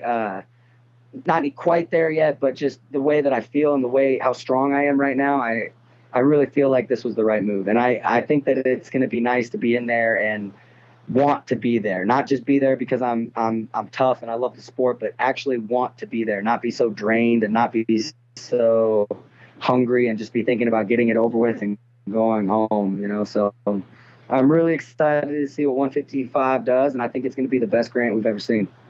What do you walk around at normally, if you don't mind me asking? About the heaviest I've seen is 195. Okay. I mean, that's not totally uncommon for the lightweight division. So, I mean, you're officially a UFC lightweight now, right? Like we're not going back to 45 for any reason, right? You're a lightweight now. The only reason I would go back to 145, if it was even possible, would be to win a second title and be a 2-division world champion. But that's so far into the future. Who knows how big I'll be? Maybe it won't even be possible. But the only thing that would encourage me to go to 145 again is life-changing FU money. Yes. Well, yeah, I would agree with that. Well, this journey continues for you next Saturday against Leonardo Santos, Grant. How do we get this thing done? How does this thing play out? How do you visualize it in your head? I'm going to finish him. I truly believe the pace that I put on him will break him, and he will give me his neck or his arm or something. I don't have any delusions of knocking him unconscious, but I could see a TKO just due to fatigue. My plan is to put a ridiculous pace on him And he better hope that he finishes me in the first 30 seconds, because if he doesn't, it's going to be a long, long night for him. You and I have been talking for several years now, since before you're in the UFC, before the Contender Series. You've had these goals laid out, like years and where you're going to be ranked and all of these things. Do the goals all stay the same with the movement? Like, you have this list you passionately stuck to over the last few years. Do they stay the same, or do we have to like kind of adjust accordingly based on the new division and the changes and all of that stuff? There's only one goal, and the goal is to be world champion for at least one night. Everything before that or past that or whatever you want to look at it, those are really just mild little points in the journey. So being ranked doesn't mean anything to me. Being this doesn't mean whatever, doesn't mean anything to me. When it happens doesn't mean anything to me. Whether I win the belt at 30 or 40, it doesn't matter. As long as I get that belt for at least one night, this whole journey will have been worth it. So I don't really care about, you know, what I get next. If I get a ranked guy, or if I get another contender, or if I get a legend or whatever. We have names that we want to throw out that I hope I get, but as long as I get that belt before I'm done fighting, the rest really doesn't matter. Interesting. I mean, when did sort of the mind frame change with that? Because I mean, like we said, every time we've talked about this list. Like, this year I want to be this year I want to be this. By this year I'm going to be a champion. When did that change? I don't think it necessarily changed. It was just, when I was at 145, I could definitely see these things happening. I felt like I had a lot of steam behind me. Then, you know, missing weight with Derek, you know, kind of put a little stamp or a little slow in that, because we didn't know if I should go up or stay down or try again. And so it really just, at the end of the day, the only thing that matters is getting that belt. If I don't win a world title, this whole journey would have been a waste of my time. So the last thing that matters is getting the belt, and everything in between is I'm just gonna enjoy the ride. So who's up this week for you guys? Oh, Jason Witt's fighting this weekend, right? Yep. Against Matthew Semmels. Oh man, that's a good scrap, man. I love that one. I'm sure Jason is in a great place mentally after that last performance. That was something else. How's he looking? Oh man, he's looking like a killer. I've been going with him a lot for this camp, just to kind of get used to the strength of 155. And I gotta tell you, man, he's getting better every time we go. You know, he's just, I feel like the skills have always been there. It's just up here if he belonged. And I think now that he knows he belongs in the UFC, he's doing so much better, you know, with the guys in the room, doing so much better with just handling the big lights and the potholes that come with it. And I'm super excited to see him compete, and I can't wait to see him put on another great performance. When does James get a weekend off? When does he stay home and not have to go to Vegas? Do you know? I think it's after me. So he's got Witt this week, me next week, and then I think he's done. All right, there you go. And then he's probably going to be off with like 4 or 5 weeks in a row after that. It's crazy, man. The guy is the hardest worker I've ever seen. Yeah, man, he travels so much. And that's something that this camp has been different. You know, I'm usually with James 24/7 every single day throughout my camps. And this camp, he was, you know, he's here Monday, Tuesday, and then gone Wednesday, Friday, Saturday, Sunday. And I see him Monday, Tuesday. So it's been different. It hasn't been necessarily bad. We still talk. We still, you know, do our pad sessions and all that. But it's just been something different and something that I've had to overcome this camp. And yeah, I'm excited to get in there and compete again, man. Is it obviously you want James there as much as possible, but in like a weird way, is it almost better this way? Like, just in case we go through these runs again, you got to experience it. At least you're getting groundwork laid out for if this happens in the future. And James is such a great coach. This probably will happen again at some point through one of your camps. Is it almost like better that it's happening now, like your first fight at 55? Yeah, it could be so much worse. My teammates Jeff Molina and Mike Breeden were on the Contender Series.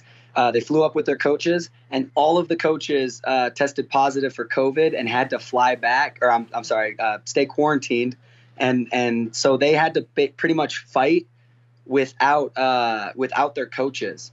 And it's just things like that you have to overcome. You know, like, are you supposed to not fight the biggest fight of your life because somebody can't be there? It's like, no, you're ready. You got to go in there and fight. Am I supposed to not take this fight because I don't see James every single day. No, I'm still going to take this fight. I'm still going to go in there and I'm still going to win. And we're going to adapt to any situation that happens. A very confident Grant Dawson getting ready to make his 155-pound debut in the UFC this Saturday. Really interesting matchup with Leonardo Santos. It's a good fight. It's a good card. It's a good card. I think after the way UFC Vegas 21 ended, I kind of think that this card's in a good position. You know what I mean? Like Vegas 21 was great. It's a lot of great action. We had the 2-0 contest, especially having one in the main event. That kind of hurts. It's a recency thing. What's the last thing that you saw from me? You saw a no contest and an eye poke. So it opens the door for some positivity, some excitement. I think this card on Saturday, headlined by Derek Brunson versus Kevin Holland. A lot of very interesting fights on this card, so I'm looking forward to that. We're going to have another great conversation to take us out of this program in a matter of moments, but we're going to wrap this thing up. I just wanted to say thank you to everybody for watching the 50th episode of What the Heck. This is crazy. 50 episodes in the books, and we have not missed a week yet. So this is pretty cool. I mean, I know it's only 50, but we got a long way to go to catch some of the other bigger shows, but so far 50 down, hopefully 50,000 to go. So thank you very much. Thank you. Big thank you to Casey on the production. Baddest mustache in MMA media. I'm a big pain. He gets it. He sticks by me, produces like a champion. We appreciate it. I'm a pain to Cool Alex and Jose Youngs on the graphics. They come through each and every week. You guys rule. You guys are the best. And of course, to all the fighters, all the personalities, the managers who make the show happen. Big thank you to all of you. Big couple of weeks, hell, a big several months coming up for all of us as combat sports fans. There's just so much going on right now. So stick with us here at MMAfighting.com for all the information, all the news, all the fun when it comes to all of these big events that are coming up in the next couple of months. Of course, again, if you missed it, big announcement. April 24th, UFC back in the United States in front of a capacity crowd. Full house in Jacksonville, 3 title fights. UFC 261 headlined by Kamaru Usman versus Jorge Masvidal 2. Unbelievable. But as far as this week goes, have a heck of a week, everybody. We're going to wrap things up with my chat with the former UFC heavyweight champion of the world, about to make his boxing debut April 17th, Frank Mir. All right, let us say hello to the former UFC heavyweight champion of the world, a man who signed with BKFC recently, but it turns out before he debuts in the BKFC ring, he's going to be fighting Antonio Tarver on April 17th, part of the Triller event, headlined by Ben Askren versus Jake Paul. Incredible stuff. Frank, how are you, man? Thank you for doing this. Yeah, you're welcome, man. Thank you. It's good to have you here. It's good to catch up with you again. First off, if somebody told you 18 months, 2 years ago that your first fight in 2021 would be in a boxing match against Antonio Tarver, would you have believed him? No, probably not. I definitely have always wanted to do boxing and kickboxing matches. And, I knew that I wanted to make sure the contracts I had signed for the rest of my career didn't keep me exclusively to one organization, unless it was for that particular platform that they fought in. For example, if you sign with Risen, I get it that I not do, MMA fighting for somebody else, but if a kickboxing or boxing match came up, why not? I don't understand that monopoly that guys feel that they have to keep on people. It just, keeps fighters from not fighting. And, we only get paid when we fight. And hell, you only live so long and you only have so many times to compete. I want to be able to, enjoy my life and enjoy competing. So, BKFC, David was really cool about it, saying that, hey, look, you sign with us, you do, obviously we don't want you fighting bare knuckle anywhere else, but if other opportunities arise that are MMA or boxing or kickboxing, jump on them. I know from our last conversation, you had said you were hoping sometime in the spring you would make your BKFC debut. And obviously this is going to be a massive card, a huge opportunity for you, like you said, to do something you've always wanted to do against a guy with an established name in the sport of boxing. So I'm curious, how this came together. When did this get presented to you? Because this is a big deal. This is right up your alley. I don't really know a lot of it. You're going to have to interview Malky. I keep getting asked that question. I might have to ask him how it worked out on his end. But basically, it worked out like this. Hey, Frank, what are you doing? Nothing. Just, would you want to do a boxing match against a former world champion? Yeah, absolutely. Okay, Antonio Tarver, April 17th. Are you on? I'm in. All right, cool. That's how easy it is to be my manager. You know what I mean? At the time, actually, I take it back. There was no date set. It was sometime in April. Hopefully, they're trying to set a fight when I first found out about it. I was like, cool. Please sign me up. And so that was about how that conversation went. That's crazy, man. And what's interesting is I've heard you talk about in interviews that one of your favorite boxers of all time is Roy Jones Jr. And obviously he was part of the first big Triller event against Mike Tyson. And Tarver has a pair of wins over Roy, which probably makes it even more interesting and more enticing for you to take this fight, right? Absolutely. And I've got to hang out with Roy a couple times overseas in Russia and whatnot. And, hang out with him. And he's an incredible guy, interesting to talk to. Every bit the person I thought he would be mentally as far as the knowledge of combat sports and warfare in general. And, to be able to, get an avenge a loss for one of your heroes is always a pleasure. Seeing Roy and Mike do their thing, exhibition or not, I loved it, man. I thought it was great. What was that like for you watching Roy and Mike in their 50s, looking in just tip-top physical condition, put on a fun show like that for everybody?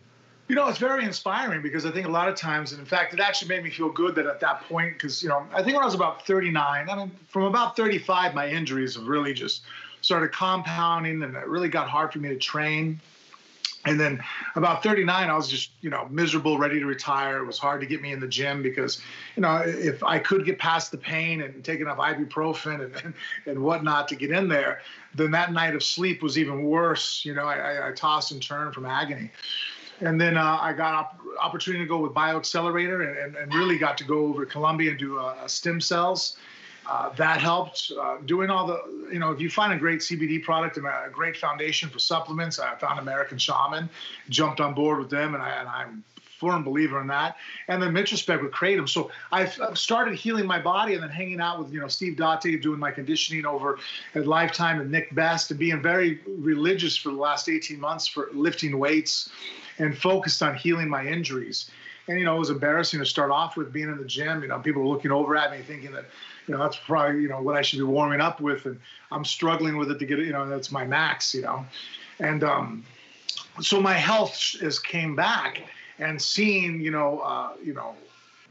Roy and Mike out there competing in their 50s, it was almost more validation of, look, it hurts. Yeah, you're going to have to now, whereas before I don't have to warm up, now I have to warm up. Whereas before I didn't have to spend a specific practice just doing rehab.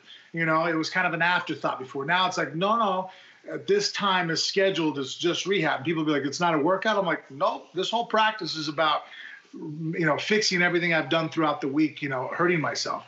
So, does it take more diligence? Do I have to pay more attention to what I eat? Yeah, but the price, is worth it, and seeing it. And so, and again, just watching Roy and Mike, it's like, especially Mike Tyson, somebody I can relate to, somebody who really let himself go there through his late 30s and 40s. There was times Mike was walking around 300 pounds. He wasn't healthy. And now you look at him and he's cleaned up his diet, his motivation, his training, and we got to see really a phenomenal version of him. And so that, again, as a fighter who's getting older, I found it especially inspiring. One thing that's interesting about this fight is, in the past, you've been a guy that's been in the position that Antonio's in right now, like taking on somebody from the outside, coming in from a different combat sport and trying to prove a point, kind of defend the sport in a way like you did with the first Brock Lesnar fight. And now you're heading over to the boxing ring trying to get a big win and fly the flag of MMA against a guy like Antonio Tarver, a former world champion. Do you feel like there's any kind of advantage being on that other side that Antonio's on right now, kind of experiencing what that's like? No, I actually like being on this side of it. There's no pressure. And in every challenge, you always learn things about yourself. And it's funny because this is a challenge where I'm actually, not only am I in a position where I'm now the guy going out and being the outsider coming in, and Antonio's the defender of his sport. So this is a new position for me to be in. But really the part that is the most different for me, and I've got to learn the most about myself, is that it was probably about 4 weeks ago where my wife was just shocked. For 6 days a week now, even on days I fly out of the country, I'll be in another, fly out of the state. I haven't had to leave the country in a little while. I still get up, even if I have to get up at 3:30 in the morning, I go do 45 minutes of steady state cardio. First thing I do before I eat anything, I drink a cup of coffee, 12 ounces of coffee, a little more than a cup. And I go do cardio and I keep my heart rate above 140. And my wife, the other day she asked me, she's like, I can't believe, she goes, it would have been great if you discovered this 10 years ago. Like, but what changed? She's the closest person to me in the world. And I was sitting there thinking about it, normally I go to get out of bed, and if I'm hurting and sore, it's hard sometimes, especially as you get older. It's like, screw it, I'm going to sleep in, you know what I mean? And I was like, you know what? I said, my intelligence has actually crippled me throughout my career a little bit. I've always gone into every fight as a mixed martial artist knowing that I was the smarter guy. That if you sat there and put a whiteboard up and say, hey, explain moves and explain strategy, there's nobody I've ever fought that knows more about mixed martial arts than I do. I could be their coach. I knew more than most people's coaches that I fought. And so that made me kind of lazy at times, or not as threatened. So I put my guard down. Sometimes I was too comfortable. I was kind of like that black belt in jiu-jitsu who doesn't train as hard anymore. And then that purple belt who's in really good shape and really hungry, he's coming after him, and all of a sudden you might take him lightly. And I've, But here I'm now in a situation with Tarver where the roles are completely reversed.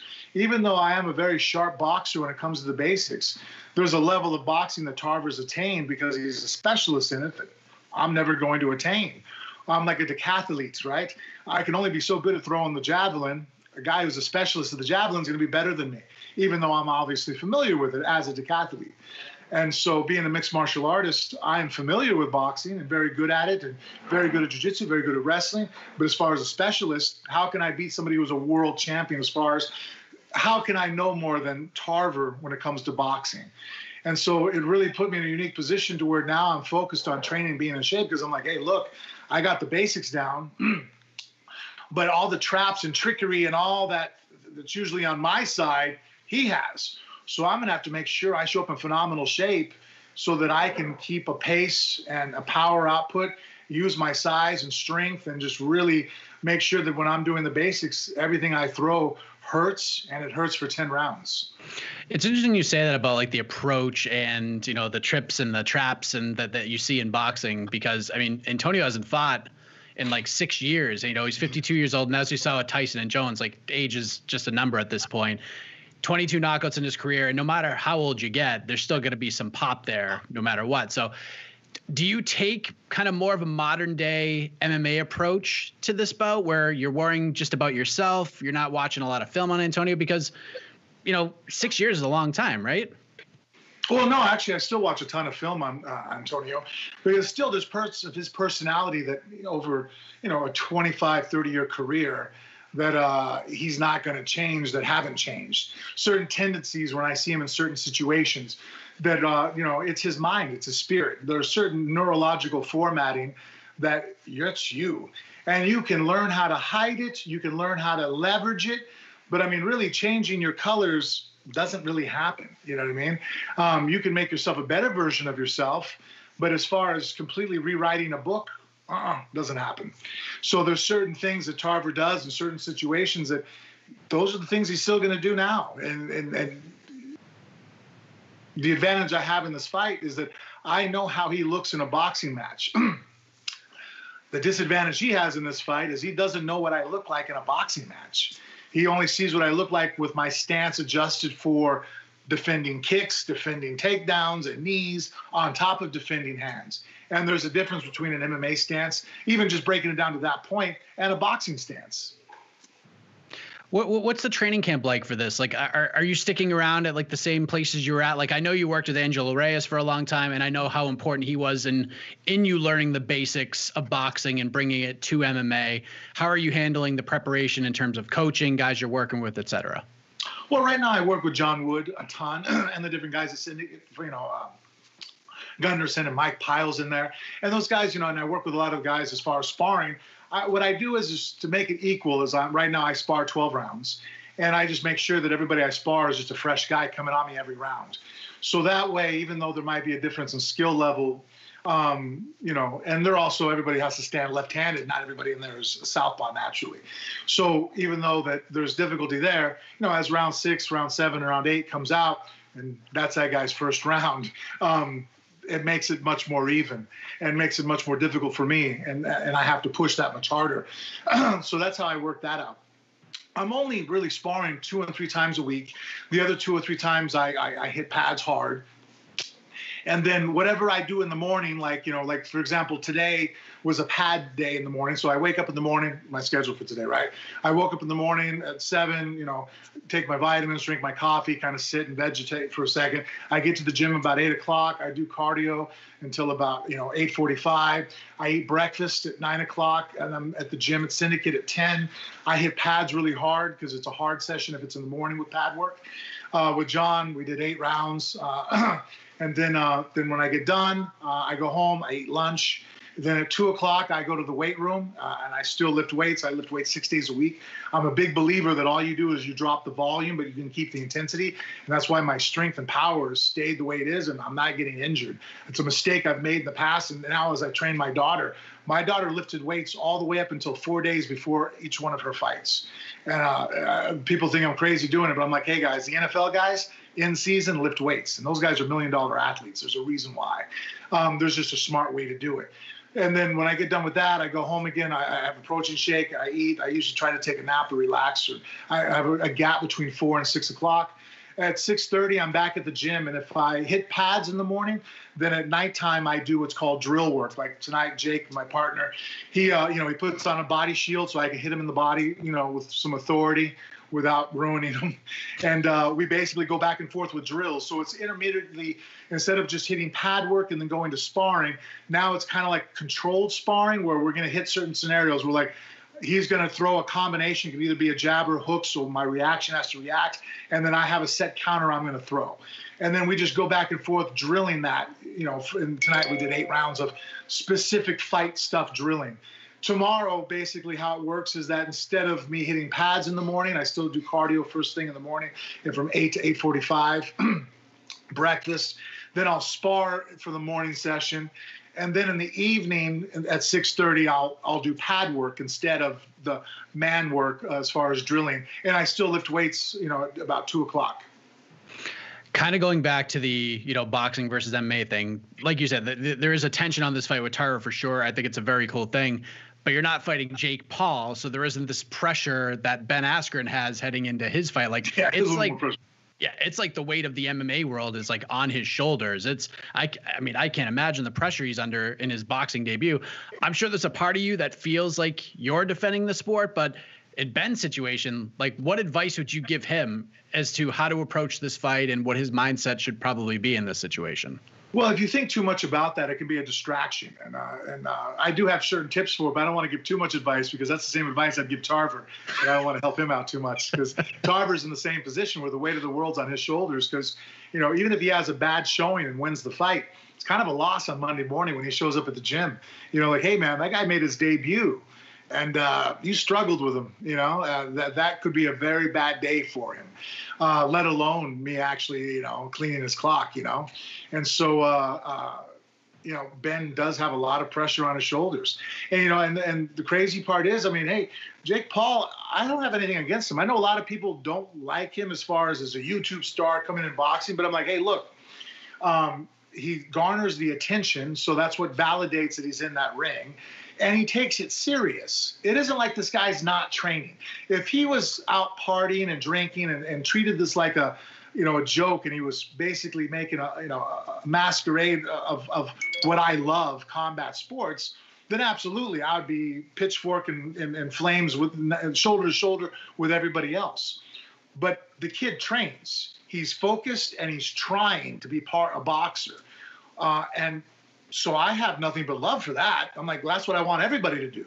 I want everybody to be able to enjoy martial arts and train at different levels, whether it's competing or not. But I think it makes everybody a better human being.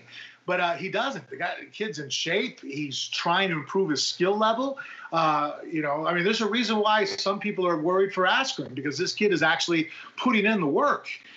So I have a lot of respect for him for that. The fact that his avenue in was that he was a YouTube star. Well, hey, man. all the more power to him that he found a way to be popular and make money. And, I think a lot of people just hate him because they wish they could have done that. You know what I mean? Like, the guys were like, man, I wish I could just make videos and become a millionaire. He did. He pulled it off. And so, and on top of that, it brings there's a lot of young kids right now at home who, especially because of what just happened with COVID, already they were sitting playing too many video games, watching too much TV. We have an obesity problem in this, in this country already as it is. And now we just took a year off where kids weren't allowed to go to school, and homeschooling and Zooming and whatnot. And that was a complete, travesty.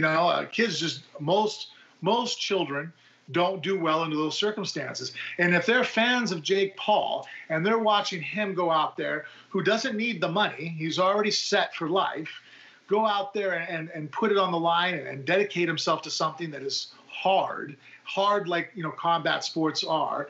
I think he's going to inspire a lot of the younger generation. And how is that a bad thing?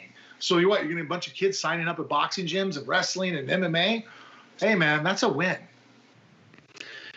That's actually a really interesting way to look at it. And I agree with you that Jake Paul, he is who he is, but at the same time, he is taking it very seriously, and you can't fault him for that. As far as you go, I mean, the goal for you, no matter what you do, is to win, like it always is. Yeah. But other than that, from a boxer and a fighter perspective, like outside of just getting the win, what are you hoping to accomplish on April 17th against a guy like Antonio Tarver? Well, I just want to make a good showing of myself first and foremost. Look, I'm an example to my children, and my children are smart, and they're phenomenal human beings. If you watch my Instagram, you can see the things they're already doing. They're unbelievable. My daughter, my sons, and so I'm an example to them. So when I walk out into that ring, my daughter's going to be in my corner. I want to make sure that when I walk out of that ring, my daughter's proud that I'm her father. You know what I mean? Regardless of how that fight ends, I'm walking out of there with pride, and hopefully that means me putting my fist through Tarver's ribs and he gets carried out on a stretcher. But if it comes out with an L, he's still probably leaving in a stretcher. I might get outpointed, but I'm making sure that everybody knows I was there. You mentioned your daughter, Bella. She had herself quite the 2020. She made her pro MMA debut, had a hard-fought decision in her first fight, came back less than 2 months later, and got a submission in just under 2 minutes. It was a short night at the office for Bella. And you and Bella joined me. We spoke right before her debut, and you talked about how nervous you were heading into that fight as her dad and as her corner. But what was it like, seeing her battle in that first fight, kind of overcoming that adversity, and then bouncing right back with the stoppage in the second fight? I couldn't have written it any better for her, because I think if those fights had been reversed, if she would have had the first fight and choked a girl out very fast, I would have been more nervous about the next one. But the fact that her first opponent put up such a battle, that girl did not want to lose. She showed up and brought her A game, and she really, showed a lot of heart. It was just that there was a difference in skill and ability, and so and there's no real loss in face over that. There's people that are just better than you. But that put Bella in deep waters. That girl fought hard. It tested Bella's resolve. And Bella showed what no one else could really know.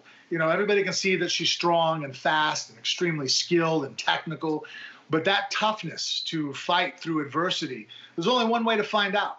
You can't find out in the gym. I don't care how hard you make a practice, it ain't real. You know what I mean? You can make it as close to as possible, and we think we know, but you don't know until people are screaming and the lights and cameras are on. Do we really see what you're really made out of? And Bella proved that she's really made out of something special. Yeah, because she got cracked right off the bat and took it like a champion. And for you, you were like, whew, you're probably sweating some bullets over there after that. Check that box. You check that box. How are you guys sort of mapping out her 2021 in that sense? Well, right now, Bella she loves wrestling and folk style in high school. So she's a junior right now. So she's focused on wrestling, and nationals is in 2 weeks. Even right now, she was like, oh, later after I get done with wrestling practice, I'm going to go to jiu-jitsu, and she's supposed to go do pads in the morning. I'm like, hey, you know what? You got 2 more weeks for nationals. Just be a wrestler. Just focus on that. You're only going to have 2 more shots at this. You have in 2 weeks, and then your senior year. I think a lot of people, everybody's pushing and MMA and be in the UFC right now, and I'm all, let's wait. There's a very important lesson to story in this and there's one name I just keep telling everybody, hey, Vasily Lomachenko is one of the greatest boxers to ever live. 396-1 as an amateur, gold medalist, Olympian, phenomenal fighter. He took on too much too soon. Turns pro, his first fight against Salido, the champion down there in Texas, he loses a really hard-fought decision. If he maybe would have waited 1 or 2 fights, that fight doesn't cut into an L. I don't want that to be Bella. I don't want us to push her so fast too soon that she loses a fight or, takes an L that wasn't necessary, that now some girl who's on their way out, basically like Salido and Lomachenko, gets a win over Bella, gets to retire. Bella goes on to have this Hall of Fame career, and now this girl gets to sit home. Well, I beat her. I'm like, yeah, you beat her because we prematurely ran into that situation. Give us another 2 years and she chokes you unconscious. So I'm going to make sure that, hey, look, it's my daughter. I'm going to err on the side of caution. Last thing, we found out on Saturday, some unfortunate news, the passing of Marvin Hagler at the age of 66, one of the most exciting fighters of all time. And, it's funny, I grew up in the Boston area, and my father used to tell me that in the 70s and early 80s, and I think the great columnist for the Boston Globe, Bob Ryan, spoke about this on Saturday too. In Boston, it was the Red Sox, the Bruins, the Celtics, the Patriots, and Marvin Hagler was in essence the 5th major sports team in Boston because he had so many fights at the Boston Garden. Like a lot of the beginning of his pro career happened at the Boston Garden. He was so respected. And of course, everyone remembers the classic battle with Tommy Hearns, the fights with Sugar Ray and Roberto Duran, one of the all-time greats. How will you remember marvelous Marvin Hagler as a boxing fan? You know what? I just think that the one thing about Hagler was his tenacity. Obviously, look, he was a skilled fighter, but even if you watch that fight with Hearns, if you watch that one round, and it goes down as one of the one round, fights, greatest rounds of boxing, and I have a hard time being able to disagree with anybody that thinks otherwise. Hearns hits hard, and you could see that he was landing hard shots. Hearns has a phenomenal right hand, power, both hands. And Hagler made a decision. He was going to move forward, move through that, and just inflict damage. And, that mental toughness, that gut check, that ability that, that something in front of you is just pure pain, and you're going to drive into it and fight hard and break it down. That blows my mind. That just shows, and that's something I think every human being from any skill level, any kind of genetic background you would think you have, that's something you can learn from. That Hagler, he wasn't the more powerful puncher in that fight.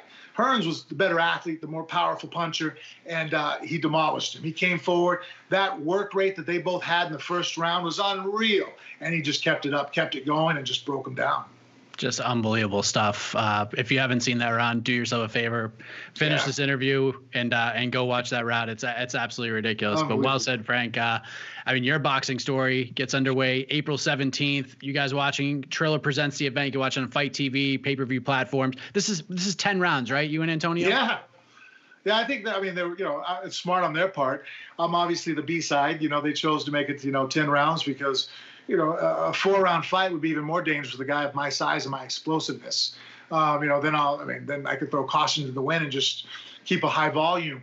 10 rounds, I'm gonna have to be more cautious about, gassing myself out. No matter how good a shape you're in, you could still make yourself really tired if you push too hard of a pace too soon. If you go out of your comfort zone or push past your rhythm. And so, that brings more strategy into it, which weighs into his favor again. Well, I'm looking forward to it. This is a really big deal. I think this is awesome, and wish you all the best of the fight, Frank, and the rest of the camp, man. Thank you for the time, and I learned a lot every time I speak with you, so thank you very much. Thank you, man, so much. Appreciate it. You're listening to the Vox Media Podcast Network.